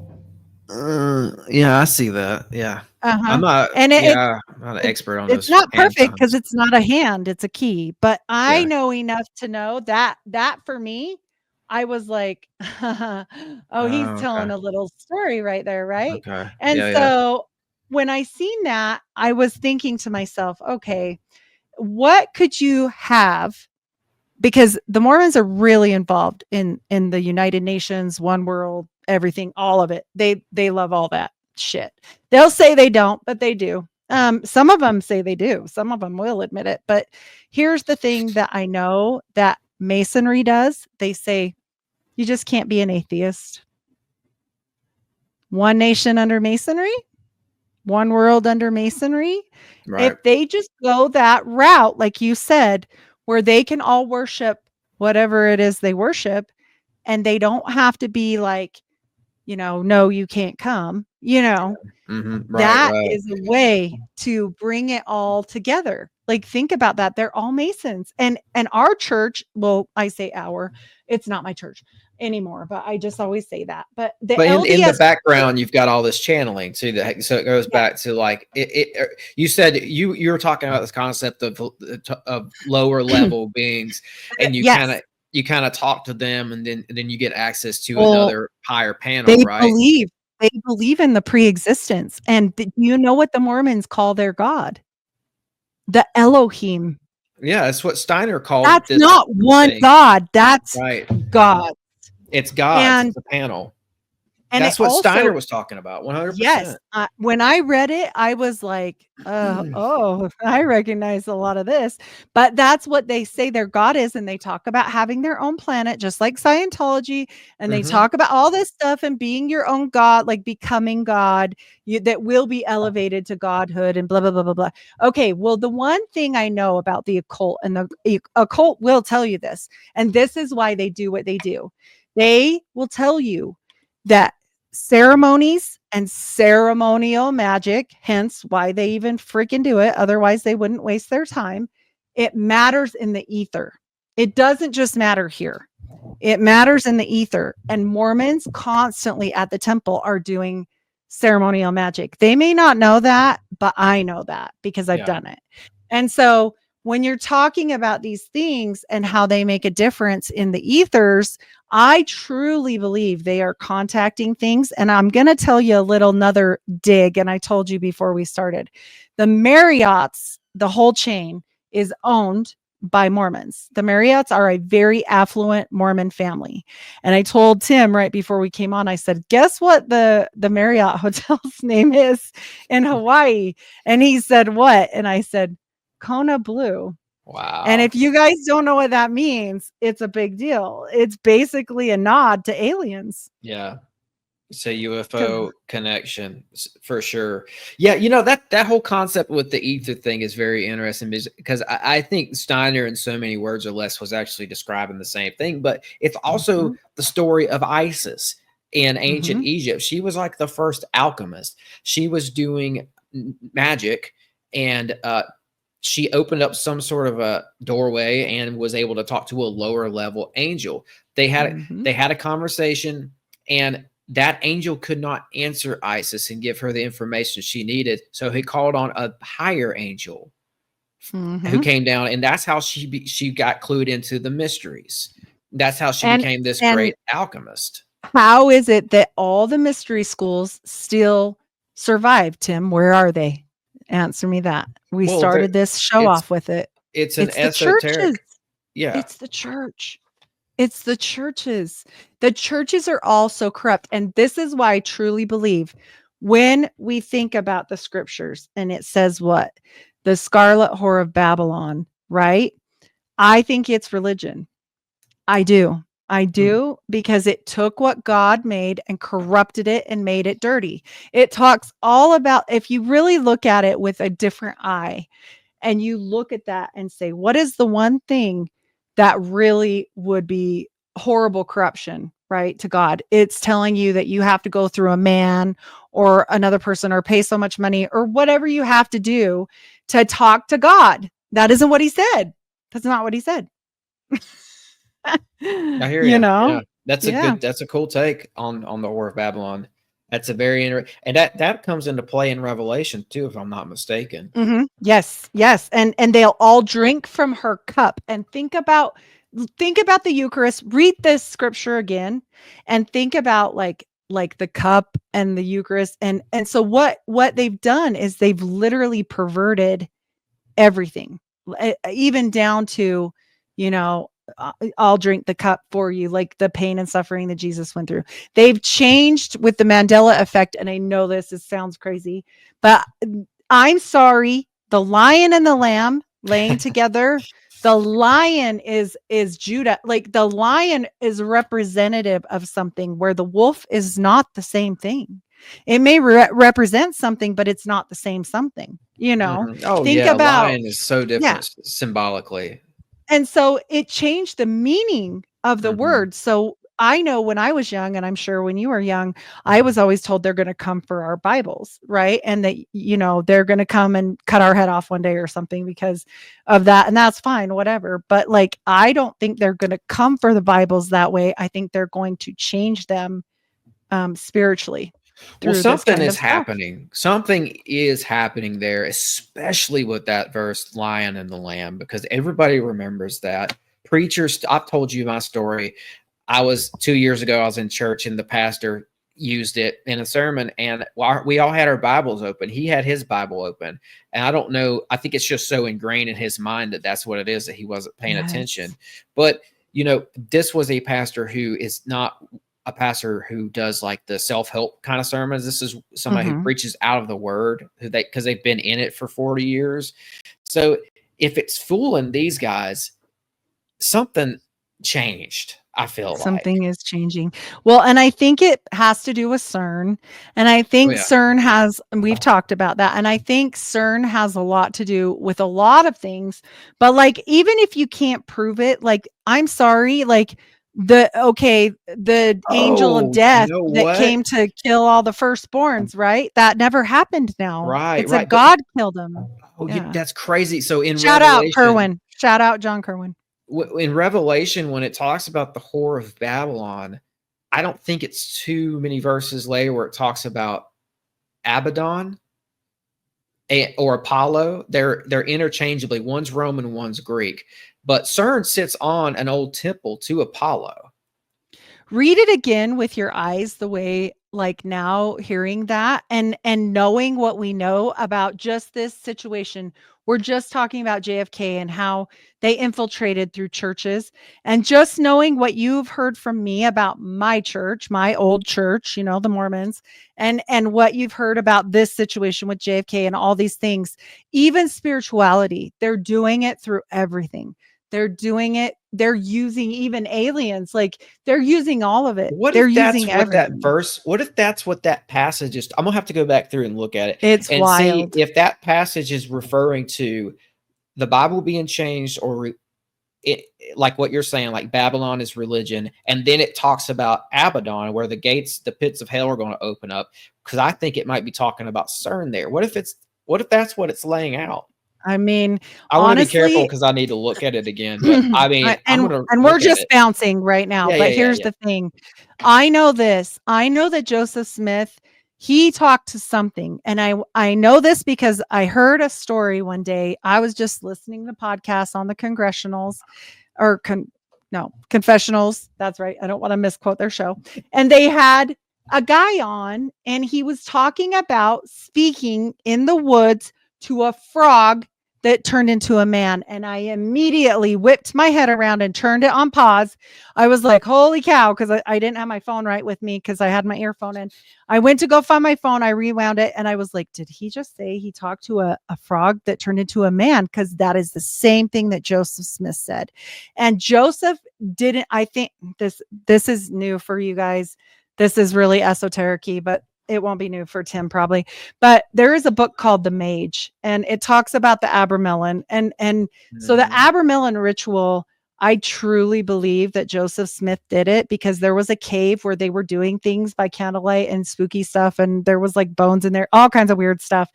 And I'm telling you guys, I think he did the Abramelin ritual, but It's there's a Crowley part of, book, right? yeah, I don't think the Mage is, but No, Crowley I mean did he the used Abramelin that. too. No, I mean like Mhm. it was a book. I should have said that differently. It's a small. Crowley's. Uh-huh. It's one of the books that he liked to use, right? Yes. And here's the thing. He called Joseph Smith, Crowley himself, who never met Joseph Smith because he was already dead. And he called Yes. Joseph Smith a moonchild. Yes. And I think what happened was Joseph Smith did that wrong. And people that do that, because I've done a whole bunch of research on it, people that actively participate in certain magic will tell you if you don't know what you're doing, don't do it because you could really screw your life up. And you're supposed to seal off the negative spirits when you do this and then like attach to your angel. But he started going by in his notes in like when he would write to like secret people, like a secret note, whatever. He started going by Baruch Al, Barukale, like an angel, but it's also not an angel in another, like I think it's in Jewish mysticism, where it is actually like a demon of lust. And what happened with Joseph Smith? They told him by the tip of a sword, you will do polygamy and polyamory. And what is that spirit? Oh, the spirit of lust. It's a little too hinky for me. You know, did he bond himself with something that he couldn't get rid of, just like John Dee? And I'm telling, and then he made the Jupiter talisman to try and save his ass, and he made it wrong. Because I read a whole article on it, and somebody, I think it was Lavenda, that's Peter Lavenda has covered Mormons, and he's like, well, at least Joseph Smith, and he's like, the reason why he died is this is wrong. This is like a bad thing. So isn't that Mage? Was that a book that was written about a guy who went to North Africa and ended up hanging out with this old magician who was giving him all these secrets from a prior era? If it's not, let me tell you who wrote it. Let me tell you, it's a tiny book, and it's old, and it's called The Book of the Sacred Magic of Abramelin the Mage, and it was McGregor's math. McGregor's Mathers translated it, but right. Mathers translated it. Mathers was the head of the OS. Yes. The OTO. Excuse me. In London or in England during Crowley's time. Not the OTO. Oh, Golden Dawn. Golden Dawn. But no, so I've read part of that book, and it's about this guy who goes to Africa, I think, somewhere in northern Africa or maybe Egypt, and he ends up hanging out with this old sort of witch doctor character who teaches him all this old magic and stuff. It's really wild, but that's just like Martinism, huh? That's the book that exactly. That's the book that Crowley was using for his rituals that he was doing at the Boleskine house on Loch Ness. Yes. And he just, people think, or they say he never closed or sealed off like those bad spirits like you're talking about. He like never closed the portal, right? Same with Jack Parsons. That's what they say, that he didn't close it. And so here's the thing. It's to bind your guardian angel to you. But when you're binding things to you, and this is why I argue about the Mormon Church, because the first time you go through the temple, the very, very first time, when you get your new name and you go through for yourself, I speculate that that is kind of the way they're attaching something to us. Okay. And then they're redoing it again and again and again and again and again by proxy via death. And so when you get out and you realize that, and you could have hundreds, if not thousands of spirits attached to you.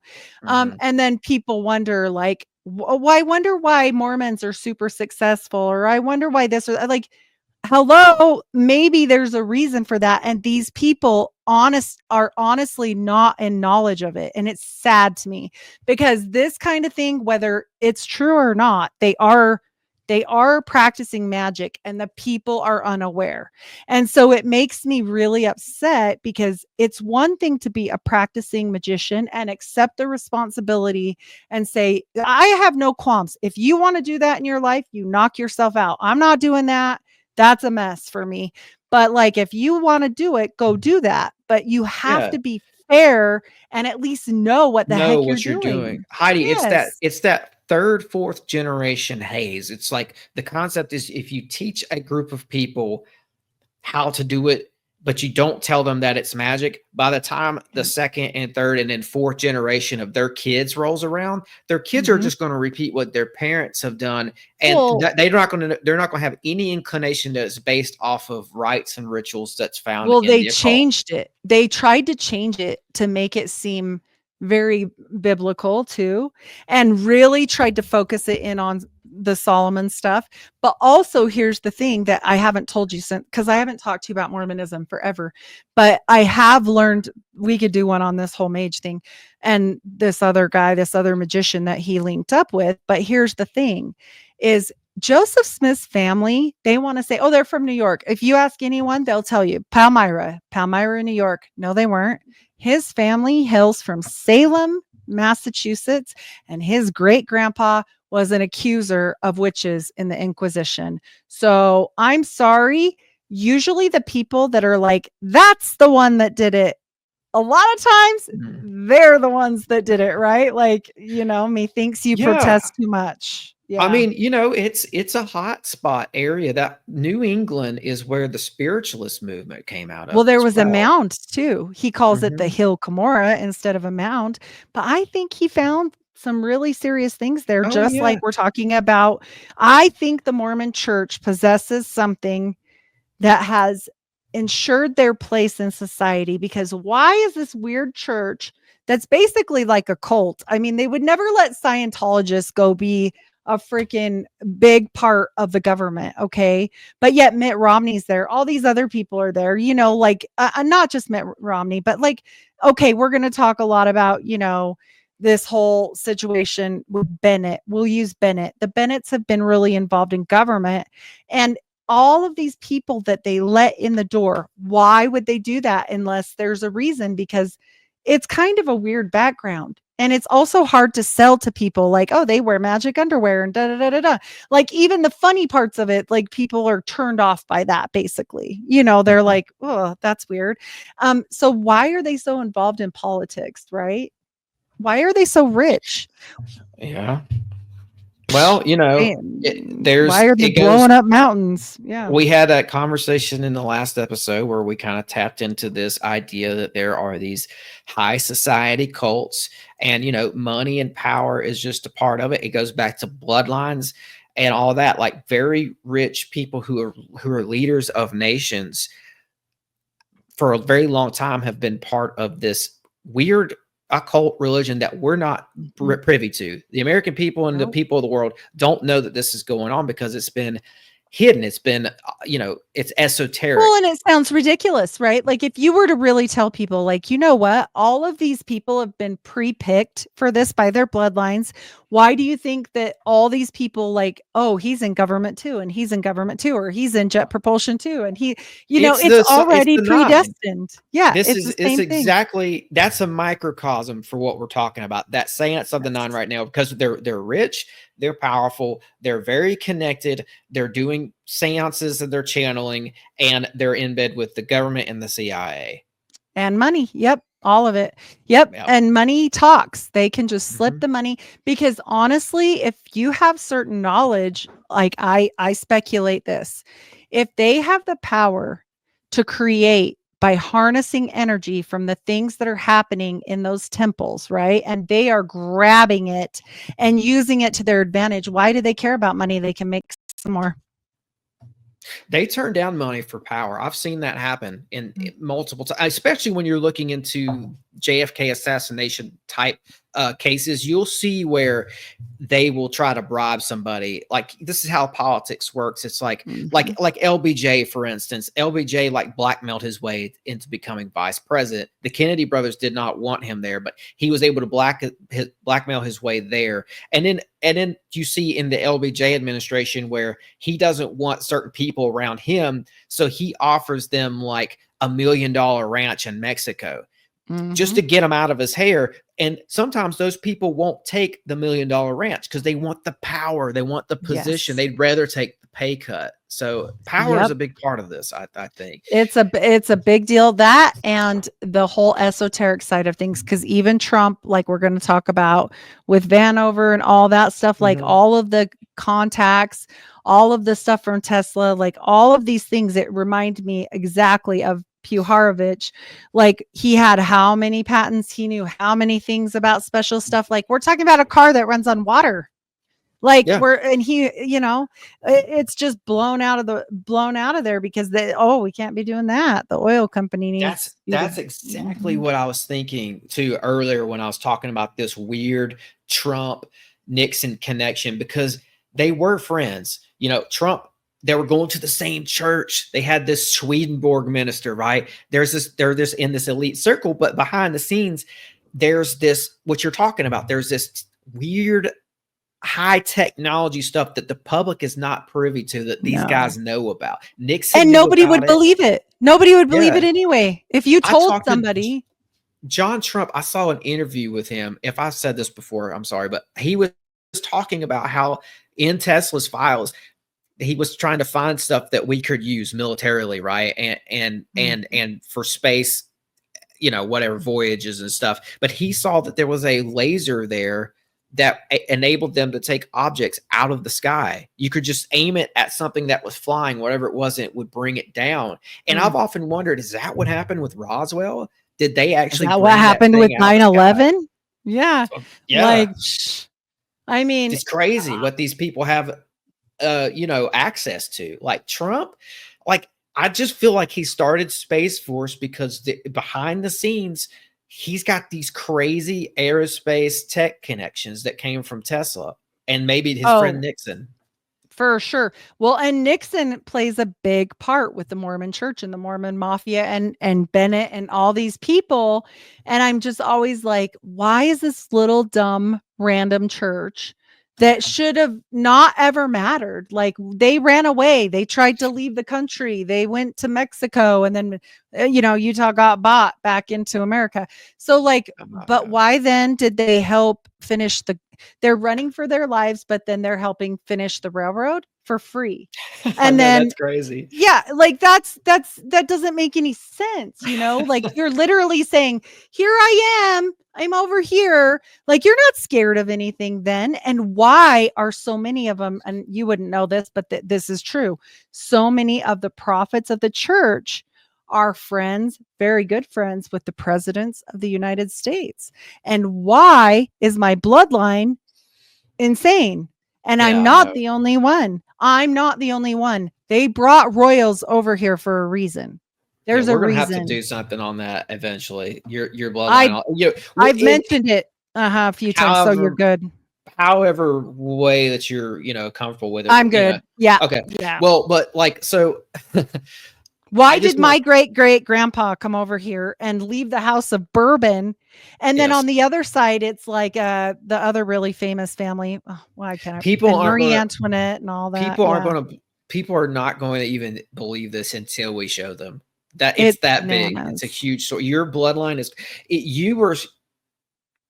I don't know what happened. I told you I had a theory that they started having boys and somehow that messed it up. Like, because you're from a long line of women who were basically princesses and queens and just women of high power and responsibility. It was very rich, very Marie royal. Antoinette and Yes. like all these crazy people. But then the guy that came here, he's just like, peace out, bitches. Like, and they contacted him. I found his story, and he went to South Africa first, and then he came here, and then they were like, you need to come back and rule. Like, we need you, Yeah. and you know what? He was like, no, I'd rather be a dirt poor farmer. What? Why? Why would you do that? And so it must have been that bad. You know what I'm saying? Yeah. For people, I think there was probably a lot of factors. And for people listening, like, Heidi's told me all this, and like finally she just sent me something one day. She showed me a family tree, and I was having a meltdown.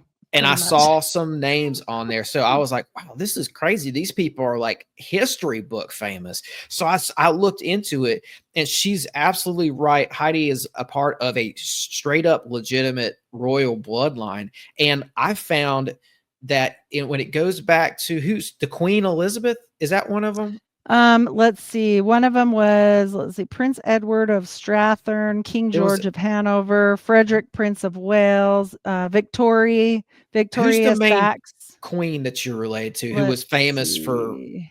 Marie Antoinette. Antoinette. Maybe it was her.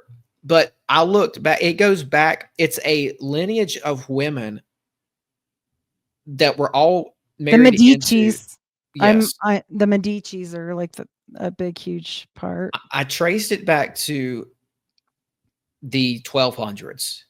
Mm-hmm. And I would need more time with it after that, because that's when the records start to get a little hazy, right? Right. But there was about a line of about 10 women that were all like all queens. Their daughters Mm-hmm. were queens. Yeah, it's Mm-hmm. absolutely crazy. But we can maybe do something. I think we should do something on that. That'd so cool. For sure. And it was weird because, what I'm saying is, why would one of my why did they become Mormons, right? Why would they just say, screw this? And it wasn't that long ago. It's only like 4 up, we're back in England. Why would they just be like, peace out, bitches? Like, what? And no money. They were poor, like literally came here and ended up poor. So what the hell did the Mormon church tell them to get them to do that? You know what I mean? Yeah. And I think too, something happened with that guy. Maybe it was your great grandpa or something. The one who went to South Africa and started a he's city. The one. Yep. He started a city in South Africa. Yeah. And there was a war going on there before that, like with the British. There was your family ties into so many historical events. It's unreal. So it's unfathomable. Yeah. Like, people aren't going to believe it until we lay it out. Then I didn't send you the other. So I sent you my mom's side, but my dad's side is all the presidents. Like United States presidents. Yes. It's a bloodline. That's and how they Elvis do. And Elvis. Yeah.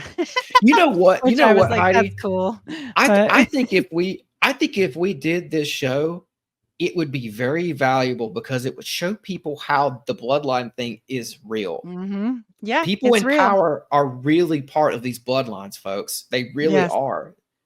Well, and that's the thing. I think they were hurting, like, for lack of a better word, they were literally hurting certain people and genealogies to come here. And then what is the Mormon church obsessed with? Genealogy. Yeah. I'm sorry. There's something to that. They're like the purveyors of genealogy. But I'm thinking, like, just because these files are about to be released, just to recap, right? Like, Garrison says what he says, the assassination is carried out by these people in aerospace. Obviously, we know it was covered up by the CIA. So that puts those two groups at the scene of the crime for me. Then in aerospace, you have people involved who were these paperclip Nazis, and they worked with the CIA to do coups, I think, because if you look at it, like, Permindex is a coup company. That company is known, and we'll get into that. And also, it also explains why, like, Howard Hughes was so freaking crazy scared for his life and all alone. Like, and that goes into a whole nother, because I told you about the Oswald, they were hotels. playing him like a they were playing him like a chess piece through all this. Well, and But it's so sad. And Sirhan's even worse because he's still alive. But like some of the pictures I have of these people, like I literally got asked on my last one because I had Nixon with Jack Ruby and who else was it? I can't run one more person. And somebody literally said to me, "Is this fake? I've never seen this before." I said, "No, it's real." And they were like, "What on earth?" And I'm like, I don't know. They were at some convention right before the whole thing popped off. And I was like, obviously they knew each other. Like they're trying to play like they didn't, and they did. You know what else is interesting here? LBJ helped develop NASA. So he was all in on this aerospace stuff too. We'll see what the files show. I don't know if the aerospace thing is going to be like front and center. I doubt it will be. I don't think when these files are released that they're just going to spell out the main players for us. But I do think that you'll see an aerospace connection there, definitely behind the scenes, especially if you're reading between the lines. And I think what you're going to see is that, like, I think this episode has shown this as well. The CIA kind of created this mythos of Oswald. It's almost like they created the perfect assassin who didn't assassinate anyone. Oh, you're muted, by the way. You're still muted. Yeah. But yeah, I mean, there were people that were playing him and people that were like pretending to be him and all kinds of Oswald? weirdos. Oh yeah, they had it. They had a whole thing set up. They had multiple Oswalds. It's crazy. It was Bush. Look at this. Can you see this? Nixon, Prescott Bush with Nixon and Jack Ruby. Unreal. Guys, this was at some convention, but they want to say that Ruby was just wacko and he was just a nightclub owner. What the hell is he doing there? What the hell is he doing with presidents? Right. And well, Prescott wasn't, but you get what I'm saying. He was running the CIA. So, I mean, it's just too much. It's like overkill. It's literally overkill. Well, they MK Ultra Jack Ruby in the end. Oh. They definitely did. What if that's the thing with Puharich or whatever?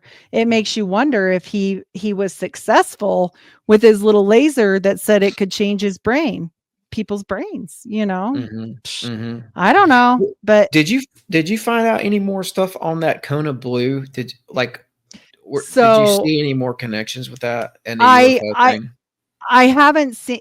I'll tell you this about Mormons. Even though the astrology and all the stuff that Joseph Smith did, he was super into all that.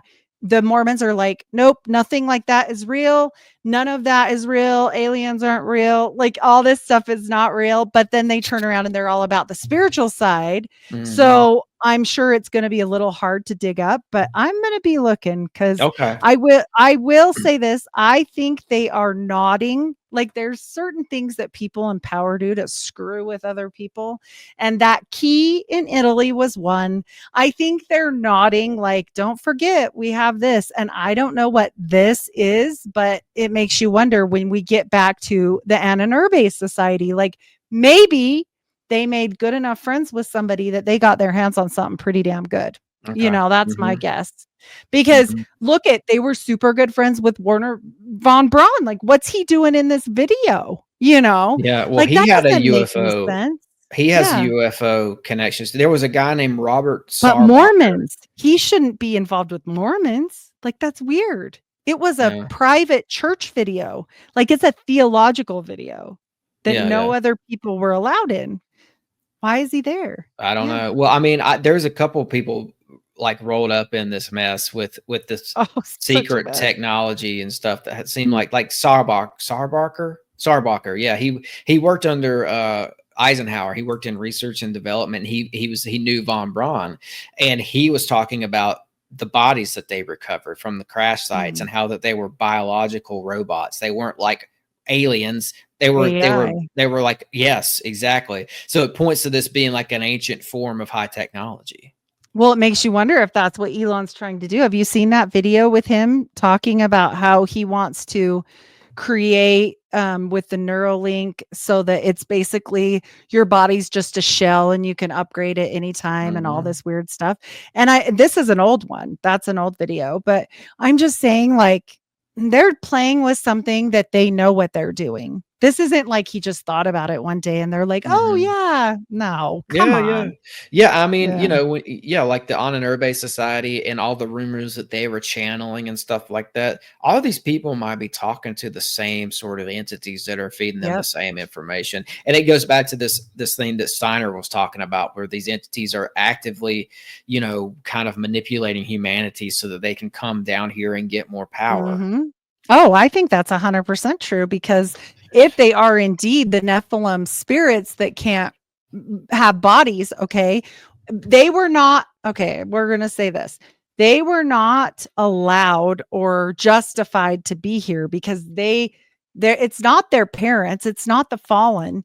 It's the Nephilim. So the half human, half angel babies, okay, they never had a spirit from God. So think about that scripture that says they wander in the desert searching for a place to rest, right? And so when you start looking at this from the biblical view and you start looking at it that way and you start going, okay, and possession, what was half, if not 3/4 of the Bible? It was all about deliverance, Jesus is running around casting stuff out of people left and right, but yet they want to tell us we don't do that anymore, and now it's just fine to have whatever you got going on. And like, all of the people that are supposed to be saving people don't practice any of that anymore. Why? Jesus did it. Yeah. So. I mean, there's definitely a connection there. Some people think that Cain, after he killed Abel, went off and started this like Atlantis like civilization. And if you look at the work of Edgar Casey, he thought that what Ezekiel in the Bible was seeing was tech from this Cain Atlantis civilization. We got to do one on Edgar Casey. We got to make up a name for our show, because we usually do about 2 a month. I know, right? Yeah. Like a combo show. Yeah, we should, because that's a good idea. We could just set certain times, because I love talking with you about this stuff. And I think that we both study the same way, I guess. Not think the same, but study the same. And so it helps I think that we both believe that there's a spiritual realm and that it's interacting with us. Like, there's a lot of people who don't have that opinion, and that's okay. But it helps us. It helps the flow of the conversation, in my opinion, that we at least acknowledge that. Yep, because we're on the same level. And here's the thing, like, people can believe whatever they want, but literally when you have certain things happen to you in your life, and as a nurse, I have seen so many people die. And the thing is all of them, almost all of them, are like reaching out to people, or they'll say like somebody's there in the room with them, or all of this stuff. And I know they want to say it's like your DMT and it's releasing and whatever. There's always some explanation, except for maybe what it really is. And I think there's a realm there when they cross it. I think that there's certain people, LDS being one of them, and I'm not talking about the regular LDS people. I mean the top, the mystery schools. They've admitted that there's, in the Quorum of the 12, there's a secret society inside the Quorum of the 12 called the secret. It's like the special something organization, and they basically don't have to answer to anyone. Special Affairs Committee, that's what it is. And so this was not even known to the members. I think they know exactly what they're doing, and I think it has a lot to do with bloodlines, because I'm not the only one that has a bloodline like that. And like, I think for whatever reason, modern Christians have not been taught about the divine council and the Elohim that are mentioned in the Bible. And Steiner was talking about this too. And it's like, and I remember Michael Heiser talked a lot about this. Heiser said that Elohim sometimes just referred to like what we're talking about here, like something intelligent beyond the veil. It's not necessarily it's not necessarily God. It's something, it's like a little G God, or like many of them. Right. And sometimes it's maybe even a lower panel than that, like entities that work for the little G gods, because I think they have armies and stuff like that. It's a kingdom up there, right? It's referred to in many ways like that. Well, I think that if it wasn't, we wouldn't have so many things that we've heard or seen or whatever. Like, where did it all come from then? Yeah. You know? It's, I mean, Like, that's yeah. my next thing I was gonna say is it gets confusing. The Elohim gets confusing. But like when I was reading Steiner, one of the things that stuck out to me was like it seemed like he was kind of seeing in his studies that there was like, yes, there's this Ahriman that wants to come to Earth and latch on to AI and control people, but running offense to that are some members of the Elohim who are working with the angels who are trying to unify humanity Right. for good. So Right. it's almost like there's some battling forces there within the Elohim. Right. don't know. I think 100. No, I think 100% you're right, because there are people that say that Elohim is just a title for anything that's like extraterrestrial, Yes. not here with us on our realm, right? Mhm. Like, and I don't think it's the sky. I think it's interdimensional when I think of things like that, because the Jewish people Yeah, I'm say, down with that. if you could see inside of a room, like all of the things that he literally said demons. This was Dr. Justin Sledge. He said they believe that there are so many demons all around us, like all the time. Like there's just tons of them. And he's like, that's what the Jewish people believe. So they like avoid bathrooms. Like, I mean, they do their business, but they get out of there like quickly. There's certain things they do, but I'm just like, yeah, I mean, you hear about it so much. Like you hear about it from Native Americans. You hear about it from Jewish people. You hear about it from white people. You hear about it from educated white people. You hear about it from backwoods people. I mean, it doesn't even matter. Like, definitely hear about it from like Haitian people and African stuff. Like, why is everything always like that? Like, if it's it's fake, in every, yeah. Yeah. Yeah. Then you what find the it hell across- happened? Yeah. Yeah, and you know too, and I do like, I know we don't know what's up there because we haven't been to space or whatever you want to call it, but like it does say the heavens in the Bible. So whatever that is up there, it seems like that's the place. And that might be the extra dimension. We might be in the third here, and then the fourth might start up there in air quotes space somewhere. I don't know, but I will say this, like in the Bible where it talks about the Watchers, it says they came down to Mount Hermon. Right. That just kind of feels like to me like that they did kind of come from above somehow. Well, so I don't know what's up there, but above or whatever. Like, I just mean there's levels. I guess that's a better way to say it. And but I think I that, like the extra it's dimensional true. thing. Yeah. So I mean, I don't know. Yeah, I didn't I mean definitely that think there's too many.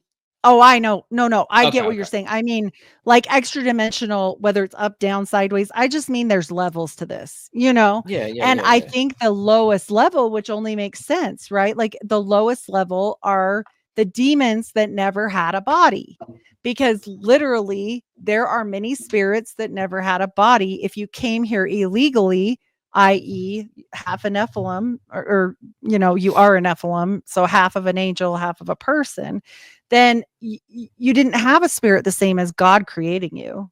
You didn't, but I mean, it is what it is. It's not their fault, but also not everything has a spirit. Like the Bible talks about, like, it's not the same thing. Some are are a body. Some are just a spirit. And I mean, Jesus obviously recognizes this to cast out legion, for we are many. Like, what? That obviously, legion, have you ever looked up? That's like a lot.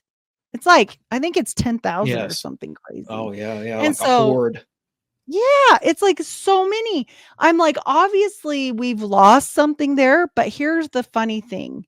The mystery schools never lose shit, because they keep their stuff tight, and they keep their people like tight in. And even if they want to leave, that's fine. But if they start spewing secrets, you get the jelly on your handle of your door. and he had a heart attack because you know why? Because nitro paste is kind of jelly-y, and nitro will give you a damn heart attack. So Yeah, that's scary I'm stuff. just saying. Yeah, there's so yeah. many things, that they can do. And also this Pew Harvich, he goes forward and he starts really honing in on how to mind F people hard. he learns how to like psychological warfare. That's what I'm back. saying. That's what I'm saying. The date that you showed where he was doing all this stuff was 1954. MK Ultra starts in 1953. Oh, and it said he was a part of MK Ultra. I don't know if I told you that. We should definitely do a deeper dive, like, and include MK Ultra stuff on this, but it does say specifically that he was an integral part of MK Ultra. So yeah. And also he was a part of why so many hallucinogenic drugs got passed out and everything. He was part of that. So yeah, also there was another guy, and this is short, but I came across this guy, George Joanides, something like that. He was they think that he like orchestrated the whole Oswald psyop, like going back to Guy Bannister and just that whole thing, that whole mess of CIA, like Ferry and all them. They were all obviously like they were all involved with the CIA, but there was a guy who later got this secret medal, George Joanides, and they think that because a researcher found him on accident while looking into this. Nobody's supposed to know who this guy was, but he's like one of these shadowy CIA guys. So, I wonder if there's a file on George Joanides in these JFK files when they're released. If I would go straight to that and look for him, he'd be one of the first guys I look at. Well, and even if they release things like in their entirety, I think there might be some things that have all the information, but they're not going to make it easy. Like, have you ever gone to the FOIA docs where you're like 722 pages? They never go to the page you need. It's going to be hard to find things. And I just think that even if they release the shooter paper, whatever they do, they're not going to release the entirety of like Permindex I found a lot of things on Permindex in the FOIA docs, but I'm just saying they're not going to release the whole story because the players are still playing. Like, they're not going to do that. Like the Bronfmans, all these people that are so critical, like they literally run the world. Like, yeah, it's wild. Do you have any predictions on what we might find in those documents? I know that's not, I don't really, my predictions are kind of loose. The CIA did it. Yeah. The CIA did it. I don't know who did it, but I definitely think the CIA did it with RFK, 100% Eugene Thane Caesar. If it's Thane Eugene Caesar, I can't remember which way, but I think he did it. So does RFK, by the way. He Junior, he talks about this. And another aerospace guy. He was Caesar was working at and I'm working for the Mormons. Yep, working too for the Mormons and Howard Hughes. It goes back to Hughes too. Always goes back to Hughes. I think Hughes, he has a higher IQ than Elon Musk. I don't know if you knew this, but I think he might have been smart enough that he might have channeled for real and got something. I think he may have even integrated with something, which would make sense because maybe that's why he didn't go out of his room, because he didn't want to do certain things anymore or whatever. Whoa. Like, think about that. Like, there are things in this world that I think he knew a lot of things. Like it was almost too easy for that guy to make money and get rich. He was just good at whatever he touched. And about bloodlines. He's related to the Wright brothers. Yep. Yeah. And like he knew about this whole breakaway civilization secret airship thing. Yep. I think that there's so much stuff that people that mess with, we'll just say magic, I guess. Maybe you're going to get more than you bargained for if you do the Abramelin and you even do it correctly. Let's say in the perfect world, you do it correctly. You may not want to be bound to something like that. Like, if God wanted us to be like that, God would have made us like that, right? Like, why are we searching for that when we're just supposed to be what? I think that goes back to the Bible where it says, put your faith in me. Not put your faith in other things. Don't be messing around that way. Like, you don't need to do that. I'm here. And I think that's why it also says, I'm a very jealous God, right? Like, I think he was trying to tell these people, like, no, this is too much. You don't We don't do all that. We just have a relationship. I'm your father, and that's what he really wants with us. He wants that relationship with us. That's what he really wants. He doesn't want all this, you got to do the incense in this way and that way and bow 10 times or go to the temple, or he doesn't want that, or he would have made us do it. It's pretty easy. I mean, Yeah, it's interesting. You see too, like the structure of the Mormon religion and stuff like that, and the people who operate well under that sort of a thing. It's a lot of going through the motions and rituals and all that stuff, and 100% rituals. And then you see the CIA picking people out of Brigham Young University and Utah in general. And on top of it, you're seeing constantly Skull and Bones members. Like, these people are Sigma Chi, Rotary Club, Skull and Bones. I'm not just talking about Mormons. I'm talking about in general. These kids are picked out of their family lines early on, very early in life. And, I've heard people describe it as, well, there's one faction of Mormons that are polygamous Mormons, and they only keep to themselves and they intermarry just like the Egyptians. And so they say they're the bloodline of Jesus Christ themselves. And you want to talk to me about bloodlines? So I'm like, well, what's their bloodlines look like? It makes you really wonder, because then you get into the genealogy stuff and how weird they all were about it. Like, I'm sorry, there is something going on there. Like, clearly, like there's something up. So I think that there's a lot more to stories, but definitely the CIA. There always is. CIA on JFK. CIA aerospace for me. I mean, but for sure the CIA. That's the one that I don't have any question about. Yeah, there's always more to the story. Like, President Bush was there that day. Well, Papa he's a Bush. Part of the. Yeah, he's a part of this deep state secret society that's in power, like Nixon and all those guys. I think Nixon was a part of it, but no, this has been great information. Awesome. Today. Yeah, it was fun. I always love doing shows with you. It's always a good time. Yeah, me too. Before I forget, Heidi Luv, tell everyone where they can find you. Awesome. I am Heidi Luv. I'm at the Unfiltered Rise podcast. I'm everywhere podcasts are served. I do have my own website now, and it's just unfilteredrisepodcast.com. And I have my Patreon, which is 2 times a month. You'll get 2 extra episodes all about murders, Mormons, and mayhem. And you're not going to want to miss the next one, because we did Israel Keys, because he was a Mormon. So, Tim, for my listeners, will you let everybody know?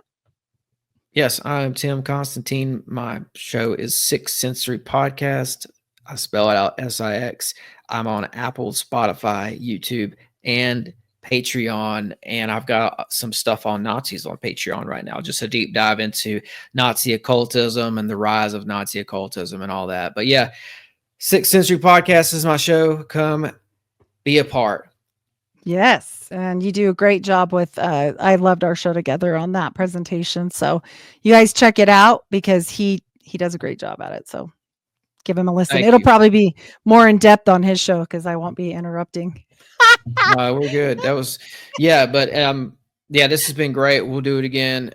I'd like to get into maybe more of the occult stuff, theosophy stuff. We'll see what happens with the next one. Yes. And Permandex will be coming hopefully pretty quick, because we know the other stuff's going to be hopefully coming out soon. They had 15 days to respond, but probably have to get it all together and all that stuff. So who knows? Cool. Awesome. Well, we'll catch you guys on the next one. Bye.